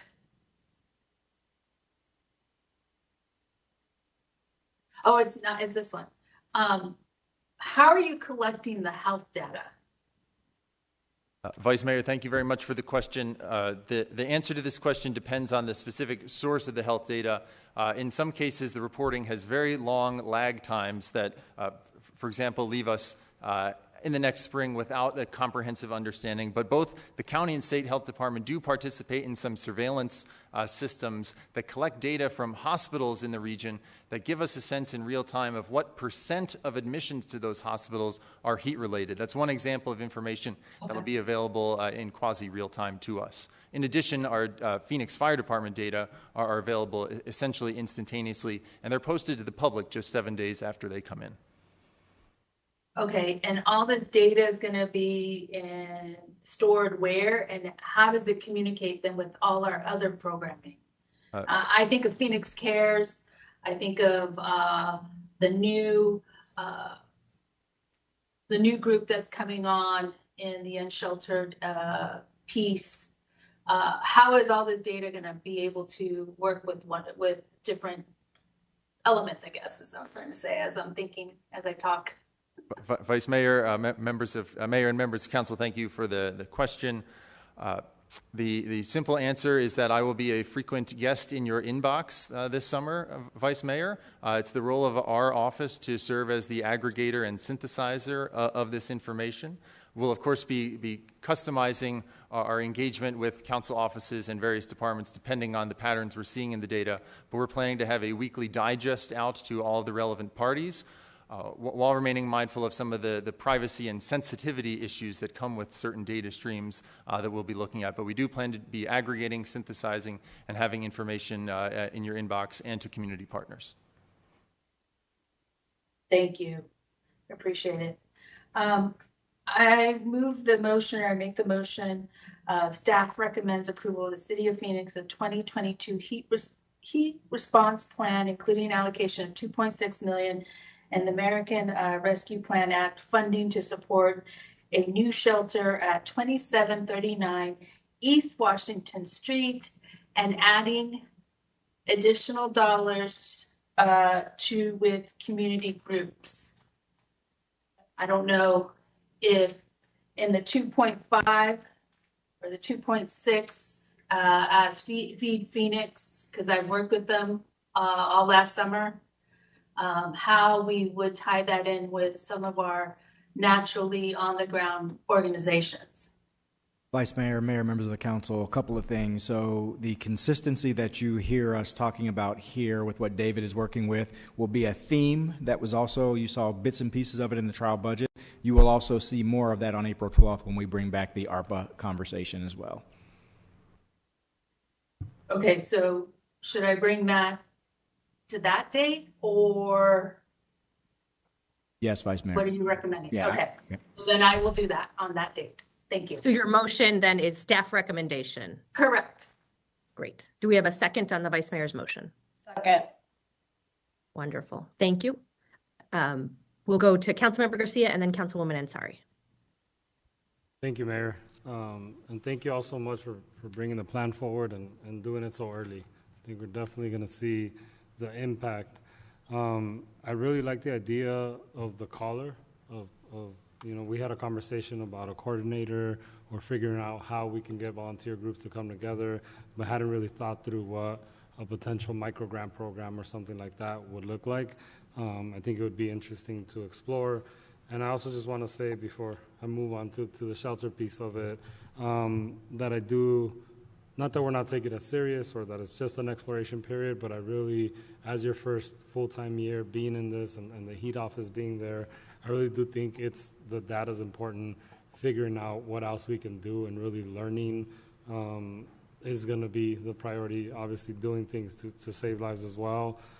But I think that data collection is going to be a priority. And then, you know, I think it sounds like word of the day, but flexibility and making sure that we're able to shift, especially if you see things that we haven't been able to see before. So thank you all for that work. The last comment I have around there is definitely trying to work with folks. We heard last year, because of the lack of coordination, some folks that may be trying to help handle water bottles or so on were running into difficulties with different departments. So I think it's just figuring that out and being able to, you know, speak to the public about best ways that they can support. Around the proposed shelter on Washington Street, first of all, congratulations on the sprung structure. It was great to be there. I hope the lights are on by now. The day we were there, we weren't having a little trouble getting them on. It's a great facility. I'm glad that happened. On 27th Street in Washington, we've been working hard with the neighborhoods.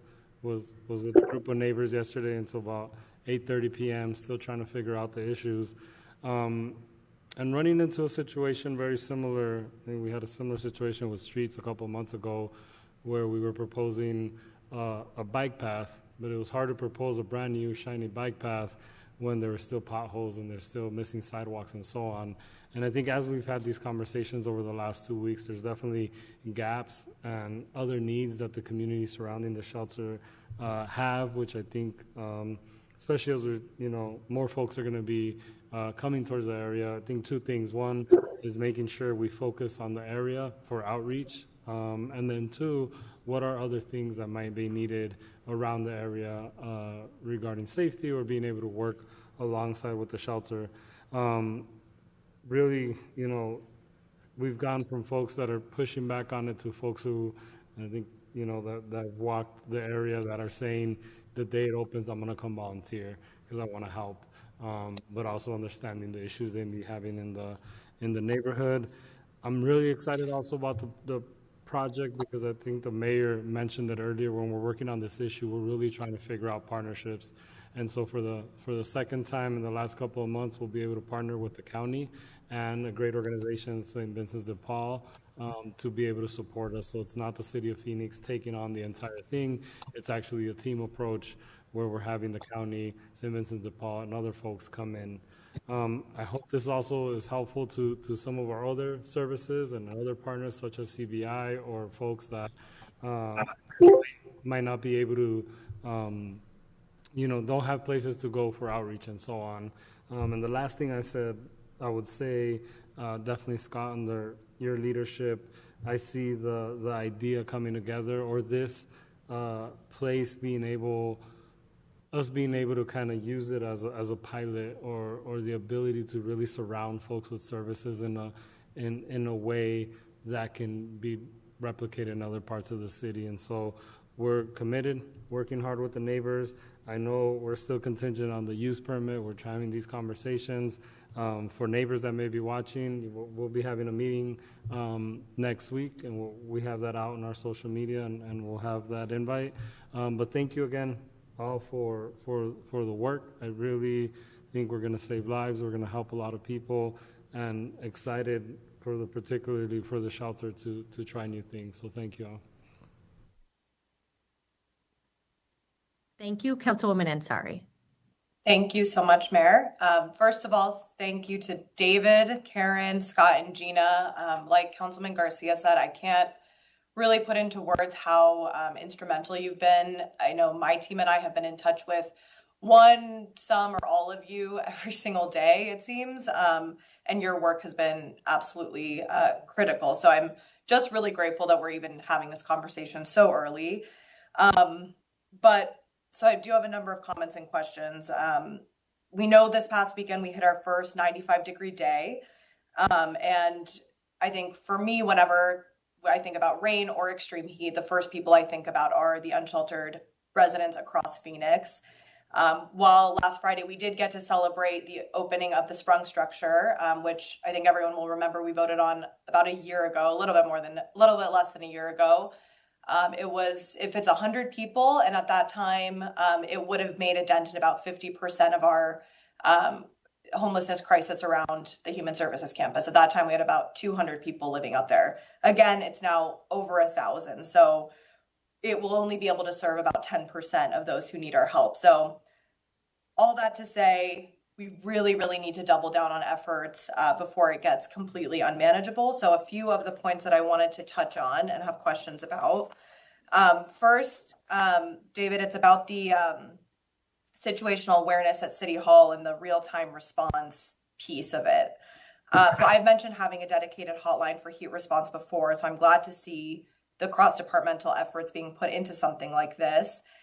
We know that fire, police, and Phoenix Cares take the brunt of these calls. So can you elaborate a little bit more on when this training will happen, and how will we ensure that every single public safety personnel and city staff are handling calls will be equipped with heat relief information?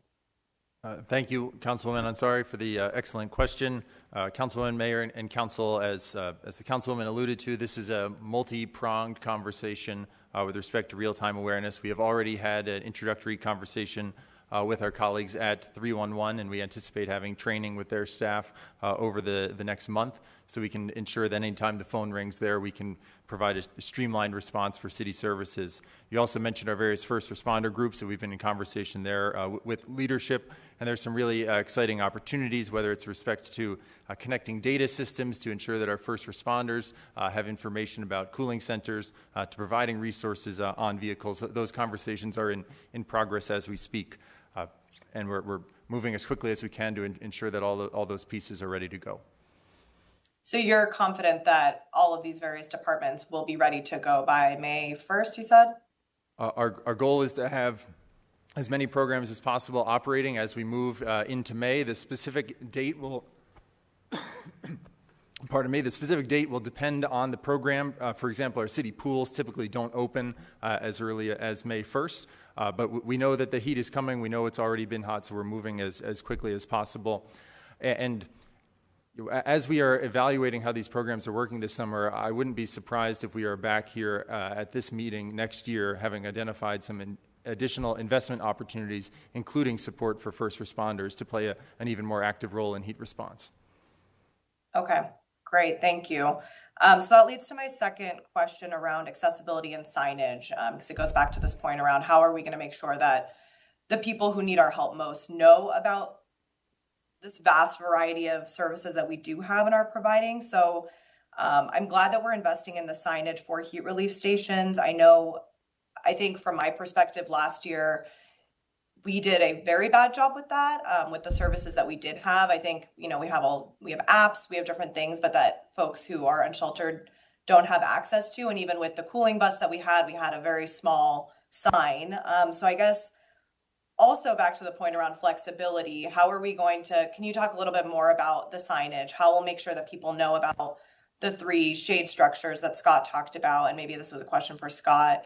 And then what is our model in terms of being flexible if we find that, hey, maybe people aren't using the shade structures as much as we'd like, or hey, this one piece is more successful than the other.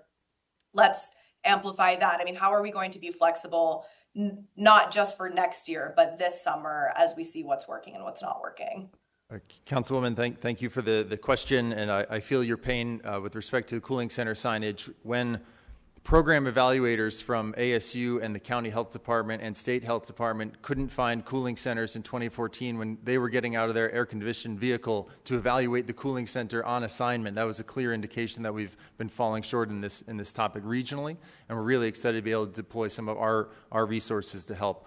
The flexibility that you speak to will happen through the Regional Cooling Center Work Group that's part of the larger Arizona Heat Resilience Working Group. The Cooling Center Working Group includes municipal governments, faith-based institutions, and other partners, and we are having these conversations as we speak down to the level of detail of what size for signage, what color, how many left versus right arrows do we need, who wants a flag, who wants a sign, who wants a window decal. So that conversation will continue through the summer. That mechanism is in place, and it is a regional conversation. And I think an important aspect of that conversation has been clarifying the roles of the different institutions. Everybody's involved, but somehow or another signage has fallen through the cracks over the past 6, 7, 8 years since we became aware of the problem. We're continuing to see MAG clarify its role as really the mapping backbone for this operation, as cities providing certain resources, faith-based institutions have their own role to play. And I think that continued clarification will be tremendously important as we move forward to be sure items like signage, which seem obvious and simple, don't fall through the cracks as they have in the past.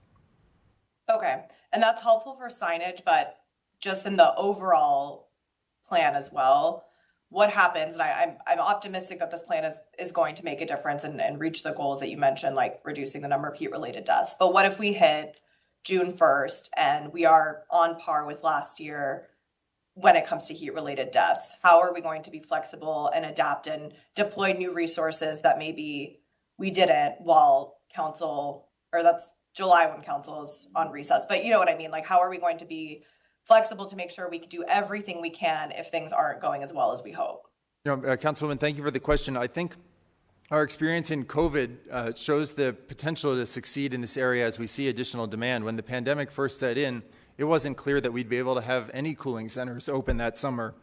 And as the Heat Resilience Work Group was convened, there were some really exciting partnerships and conversations that formed, including with CDC, to understand how to operate a cooling center safely. So I have some optimism. Pardon me for a moment, Councilwoman. Well, Dr. Ndula takes a breath. I have also comments regarding some of the items down at the Human Services campus. Councilwoman, I'm sorry. We've already started in a series of communication with our unsheltered population around the campus, plus clients who are receiving services on the campus about the upcoming items of the new shelter capacity, the new shade structures, and those items. Our city leadership is also in constant communication about how we enhance our daytime respite opportunities, potentially some of the new things we are already putting into place, and also expanding with the faith-based organizations that we continue those conversations to look for more opportunities for people to receive daytime respite and potential nighttime respite. So Scott, on that, I actually had a question for you. On the slide, you mentioned the day respite center and then the night at St. Vincent de Paul. Can you elaborate on the capacity for each of those? Yes, Councilwoman, I'm sorry, Mayor and City Council. Currently, the Load Day Resource Center, they utilize that for daytime respite. I don't have the number for the capacity in that, but it has water, air conditioning, and people utilize that all day long. And then at nighttime, they've also been using it as weather relief for the extreme heat and sheltering people in place there. The dining hall at St. Vincent de Paul at the Human Services campus, they are utilizing that. People get daytime respite there during meals, but they do set it up nighttime for nighttime respite as well. Okay, thank you. And then finally on access to water and shade, just a general point I want to make is that I really want us to do a better job of not letting low-hanging fruit be an afterthought in our heat response plans. So I noticed one of the, and Dr. Hunjel and I talked about this with our briefing on this topic, but public access to water. I don't understand why this should be a post-summer 2022 priority. We have water fountains in many of our parks and on city property that don't work. I would like to see us do an audit to see what works and what doesn't work and get that up to speed much faster. I think that would go a long way in supporting a lot of folks with heat relief. And then an idea that has come up that I want us to figure out as well is nonprofits like Feed Phoenix and organizations, not only that called today, but that we've been working with, have a lot of very, honestly, much easier and way less costly ideas around heat relief, such as community fridges or, just different ways to distribute water that I think that we should be looking at. So this is both a suggestion, but also a thank you, because I know that Scott and Dr. Hongela will be looking into these ideas, and I really want to make sure that we figure this out this summer and not post summer 2022. Similarly, when it comes to parks and natural spaces, we have gotten a lot of outreach about some of the parks near the campus, Woodland Park and University Park in particular, that are open much later than others. I know there has been violent crime there in the past. I know there's a long history there, but we need to make sure there's still access to some sort of heat relief around that area, whether it's shade, whether it's a church or a school or someone that opens their doors to folks, because that is not available to them. So again, thank you to Gina and Scott for leading those efforts. Yeah, all of this is great. I'm really thrilled that we're doing this, but I really hope that on the water piece and on the shelter, I'm so excited about the Washington Street shelter, but we need like 5 of those and as fast as possible. So I think we need to think a little bit less about short-term, long-term, and think about what we need to do still right now in the next couple of months before it becomes 120 degrees to save people's lives. And that's all. Thank you. Thank you. Additional council comments?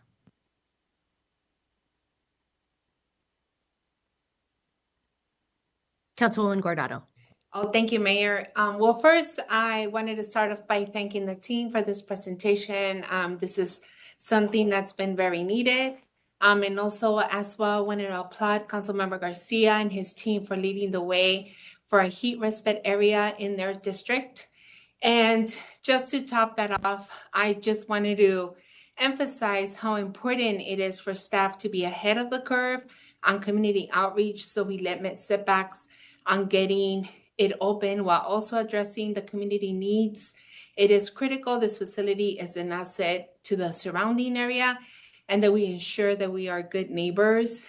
Just as an example, Project Haven, we have a community advisory committee, and they're actually having their first meeting tonight. So hoping that we're able to put something like that together, where we're listening to the neighbors and we're listening to the needs of the communities in that area, so that we can continue to build more of these heat respite centers throughout the district. Hopefully more of my colleagues will be interested in doing that, and that we have a lot more of these resources throughout the whole city. Additionally, last year, I joined my colleagues in advocating for the sprung structure to provide relief in D7. And this year, I am glad to support this new project. My hope is that this project can be done quickly and efficiently. And I am thankful for all the staff that have been working really hard on this together. And my first few months in office, I went with my team to drop off pallets of water at apartment complexes across District 5. We received an incredible response from residents, and it drove home for me the urgent need to provide heat relief during the hot summer months. Those are certain things that water is something that some of us take for granted, and to be out there was very known, the need that we have out in our communities. And today I am happy to see the urgency underlined in our heat response plan for this summer. I want to thank David for all of his hard work and his team for the commitment they have brought to this issue and their willingness to listen to me, my staff, all of our constituents on thoughts and recommendations. So with that, I'm very happy to support this and looking forward what we're going to do in the future. Thank you, Mayor. Thank you, Councilwoman. Vice Mayor. Yes, I wanted to thank everybody for doing this. I have a question about the 19th Avenue and the I-17 or I-17 and Indian School. I think that was slide 4. And it was 3 areas. It was I-17 and Indian School, then I think in the Sunny Slope area. I don't have the slides in front of me. So here it is. Where the heat associated deaths are in that area. What do we plan on doing if we know that that's kind of the area that we are seeing that? Because I can tell you on Indian School and I-17, all the way to 27th Avenue, which is our hotspot or hub, that is where a lot of unsheltered, a lot of the unsheltered population is in that area. Vice Mayor, thank you for the question. And we'll be happy to provide some more details on the map here to understand the specific area that's been highlighted. One example of how we'll use this information to shape programs is identifying the particular locations that the We're Cool volunteers will be visiting, and for the first time this summer with homeless services staff on board. And we will be adaptable and flexible in the spirit of Councilwoman Ansari's question to ensure that they are in the places in that area and elsewhere across the city where the need is highest. Yeah. Okay.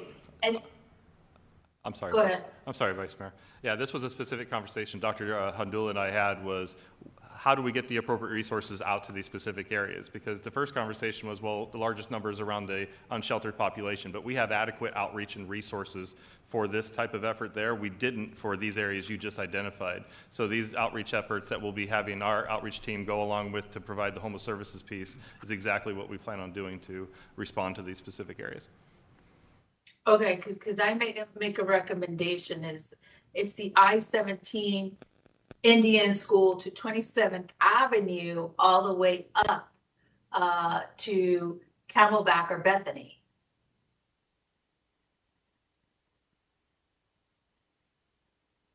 Thank you, Vice Mayor. We can certainly include that in our plans for the outreach volunteers and other efforts. Okay, thank you. You'll see what I'm talking about. Thank you. Thank you, Mayor. Thank you. Any additional council member comments? Really want to appreciate, go ahead, Councilwoman. Was that Councilwoman O'Brien? It was. I apologize. There you go. Yes, I have a quick question on the dollars for the East Washington. I just want to verify that that would cover 3 years of leasing that building, or is it the amount just for 1 year? Mayor, Councilwoman O'Brien, that amount covers through October. It does not cover the full period, and that is the Phoenix portion of the cost to operate the shelter. So we'll be returning probably as part of our ARPA request to request additional funds, should we be able to continue it for the longer period of time. But I want to interject with that. Just keep in mind that the ARPA funds do not avail themselves for 3 years worth of operating expense, so we'll have to incorporate that into some other funding stream. Thank you. And to just clarify, so 2.8 million is to get us through October of this year. That's correct. 2.6 I'm million. Sorry. Thank you for correcting me, and apologize. And I guess, City Manager, where will we be looking for the additional funds to come from after October? So, Councilwoman O'Brien, we will, as part of the April 12th discussion, we will incorporate the remainder of this year's operation, should that go through the use permit process, as well as possibly next year. For consideration beyond that, we will look to the general fund most likely, as well as other funding opportunities. And I apologize, Scott, if you already explained this. The 2.6, can you tell us again what all that will cover? Councilwoman O'Brien, Mayor and City Council, yeah, absolutely. So that is a pretty comprehensive budget that will include lease of the building, maintenance, utilities. We're also going to supplement the operation, so the Maricopa County will be providing the funding for the operation through St. Vincent de Paul. We're going to layer that with additional resources with community bridges to provide additional case management and transportation. The addition of these resources will ensure the outcome that we're trying to achieve with this. We plan on creating capacity through outcome by getting people exited to positive housing outcome and creating a cycle of people coming through the project that way. So the city budget, the city item of the 2.6 million includes those items plus other items that accumulate through the operation: storage, fencing, security, and et cetera. And does it include full case management of those who will be staying there? Absolutely does. It provides sufficient case management. We resource this more richly than you would see a normal shelter resource, because we are very focused on the outcome and bringing a positive impact to the community and not just no impact. And so what data will we evaluate, and when will we evaluate it to determine success of this program? Great question. We're going to have monthly data submitted to us, so we'll be analyzing that data from day one. We'll create a very systematic data through HMIS that we have discussed with you prior with the Homeless Management Information System, and we'll be assessing that data on a monthly basis. And who else uses the Homeless Management Information System? That information, every homeless service provider, especially anybody who receives federal funding, has to enter data into the homeless information system. Most providers do it voluntarily, even if they don't have specific federal funding, just because it is a great resource to see who people are open with and how to connect people to other providers. So most homeless service providers enter data into HMIS. And I appreciate that we'll be evaluating data on a monthly basis so that we can, I hope, be nimble and flexible and make adjustments as we need to. At what, is it 6 months, a year? At what time do you think you will have enough data to kind of ascertain if we're moving forward in the right direction? Councilwoman O'Brien, Mayor, Council, that's a very good question. What I've found in my history is 3 months worth of solid data is good to assess the trajectory of the program. So at 90 days, I will be taking the data to our leadership. I'll probably be taking to it monthly, to be honest with you, but at 90 days, we'll really have accumulative data to really see how the project is progressing and see how our exits are projecting at that point. Okay, excellent. Thank you so much, Scott, and thank you so much, Mayor. I apologize. Thank you, Councilwoman. Want to thank the more than 10 departments that work together to produce our heat response plan. This really is a whole of government approach, and it's one that is earning us attention across the country. During last summer's heat events in the Pacific Northwest, we were a real resource for some of those communities who wanted to understand how to respond to heat. We have been working on this for many, many years, but this is an increasingly robust response, and want to thank our team for many innovations. I am excited about the inclusion of 211, 311 and the Cool Collars program. It will be so meaningful to have the telephone-based wellness checks to make sure that our participating residents have adequately cooled homes. And it's important we do the footwork so that the most vulnerable residents are connected and aware of the program, as well as family members knowing you have a chance to participate. Our senior centers can be so important in getting out the word. Want to applaud the new weatherization efforts, new shade, and shelter enhancements near the Human Services campus, as well as the shelter at 28th Street in Washington.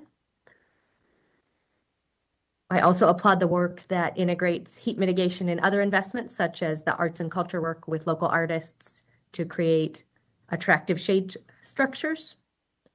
It's crucial that we pair this heat response with mid and long-term mitigation strategies from the built environment, better building materials, our tree program, and others. And I want to recognize Mario Paniagua, who is leading our Infrastructure and Jobs Act efforts and looking to incorporate heat response as we move forward with those pursuit of federal investments. I appreciated the conversation that Councilwoman Ansari began about working across sectors.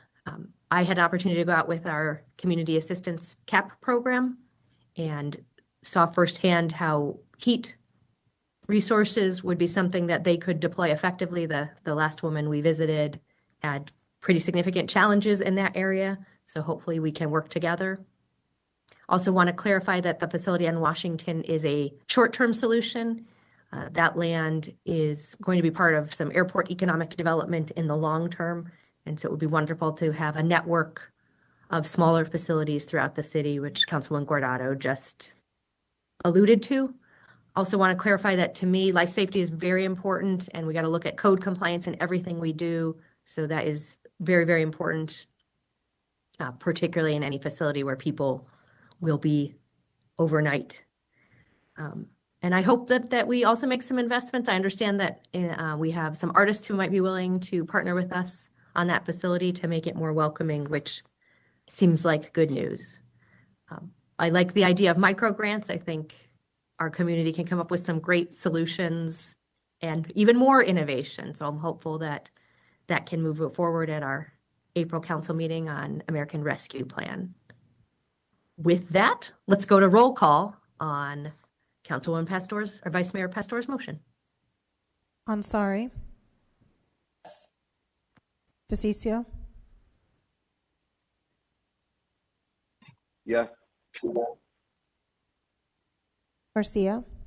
Yes. Guardado. I apologize. Guardado. Yes. Thank you. O'Brien. Yes. Stark. Yes. Waring. Yes. Pastor.